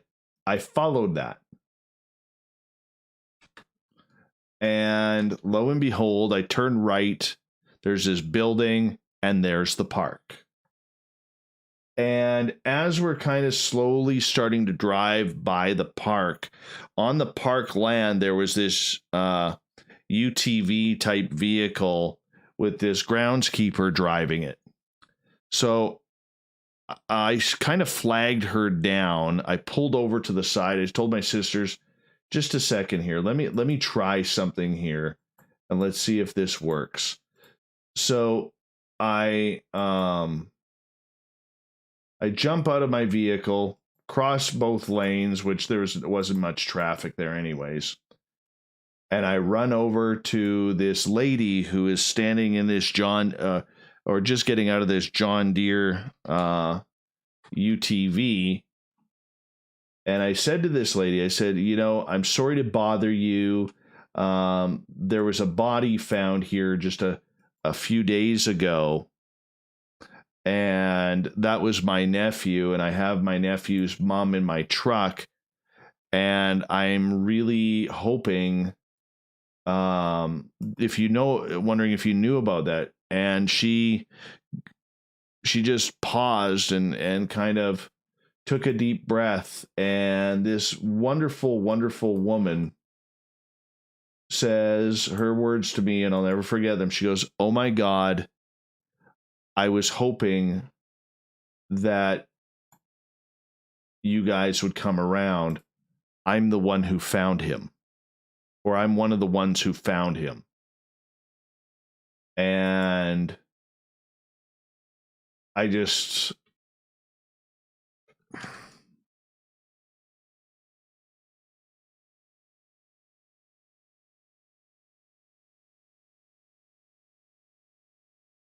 took a deep breath, and I said, by any chance, is there any way that I could show my sister, and for us, if we could see where he was found? And she goes, absolutely. She goes, let me turn this vehicle around and follow me, and then turn into the next driveway, and I'll show you where to park, and then I'll take you to the spot. So we did that, and got out of the vehicle. She walked up to us, and she goes, come with me. And we walked maybe 75 yards into the forest, into the park, not very far. And there was this picnic table underneath these old oak trees. And she goes, this is where he was. And, we're trying to get any information whatsoever. And we're like, okay, well, how is he sitting? And he was just kind of sitting on the picnic table, just like he was sleeping, just like this. And she said he looked very peaceful, and like nobody knew until somebody, a complete stranger, was a little concerned and walked up to see if he was okay because he wasn't moving, and then yelled for somebody to call 911, and she was one of the ones who helped call for 911, and he wasn't revived. So we got to see the spot. We got to see the picnic table where he was found, where he was sitting there sleeping just so innocently and beautifully. And as we stood there, my sister just kind of sat right in the same spot. And it was a very emotional time. And I committed vandalism that day for the first time in my life. And I carved his initials into the picnic table. And I got a picture of his favorite hat that he was wearing when he was found. And I put that on the picnic table right in front of his initials. And so that was really cool. He led us right to the person who could take us right to the spot where he was found. And as we sat there at the picnic table, this beautiful little hummingbird just appeared out of nowhere. And, of course, it's easy to say it appeared out of nowhere, like it was some ghostly premonition or something, or omen in a positive way or something along those lines. And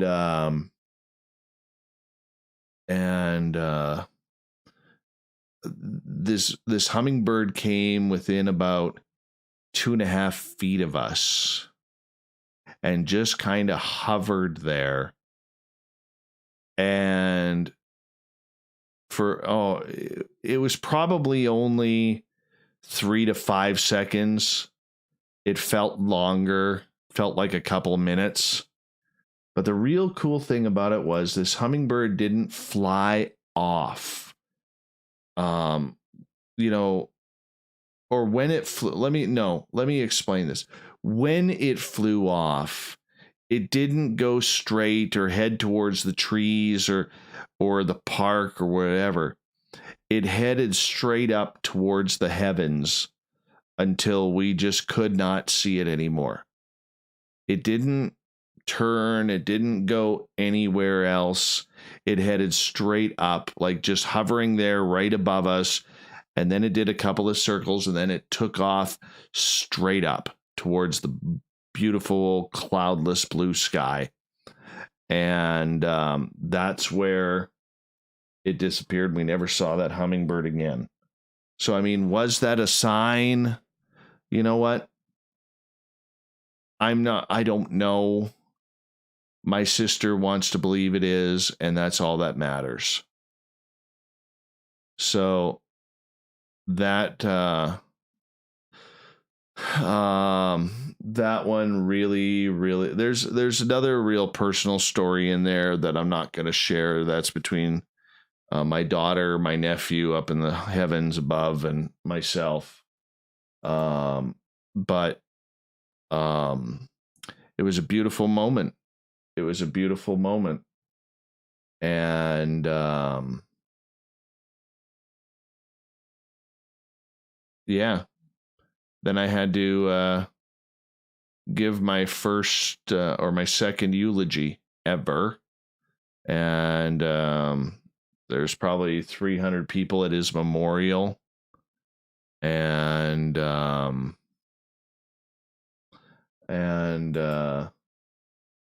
it was pretty special.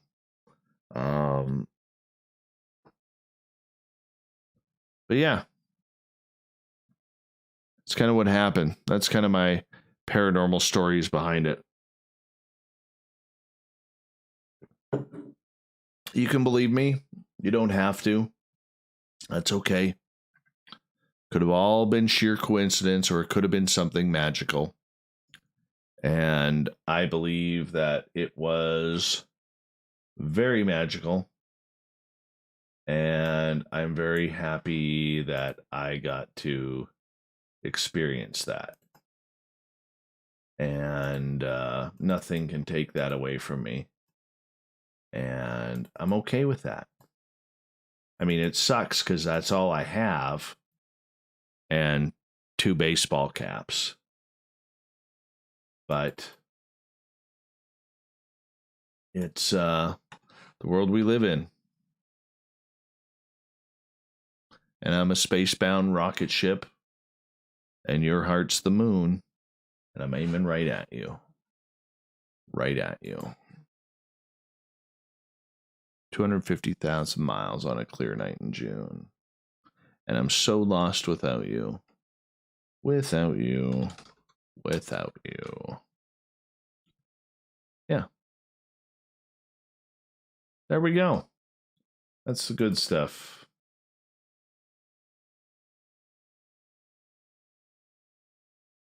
So in about 33 minutes, on a more positive note, we're all going to make our way over to Third Phase of Moon's chat room. We're going to hang out there. We're going to listen to their new video that they made, because I'm in that. Just kind of cool.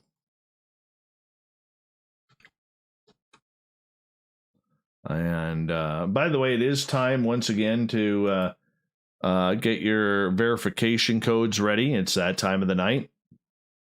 So if you wouldn't mind, we'd appreciate you taking the time to pick a 6-digit code. And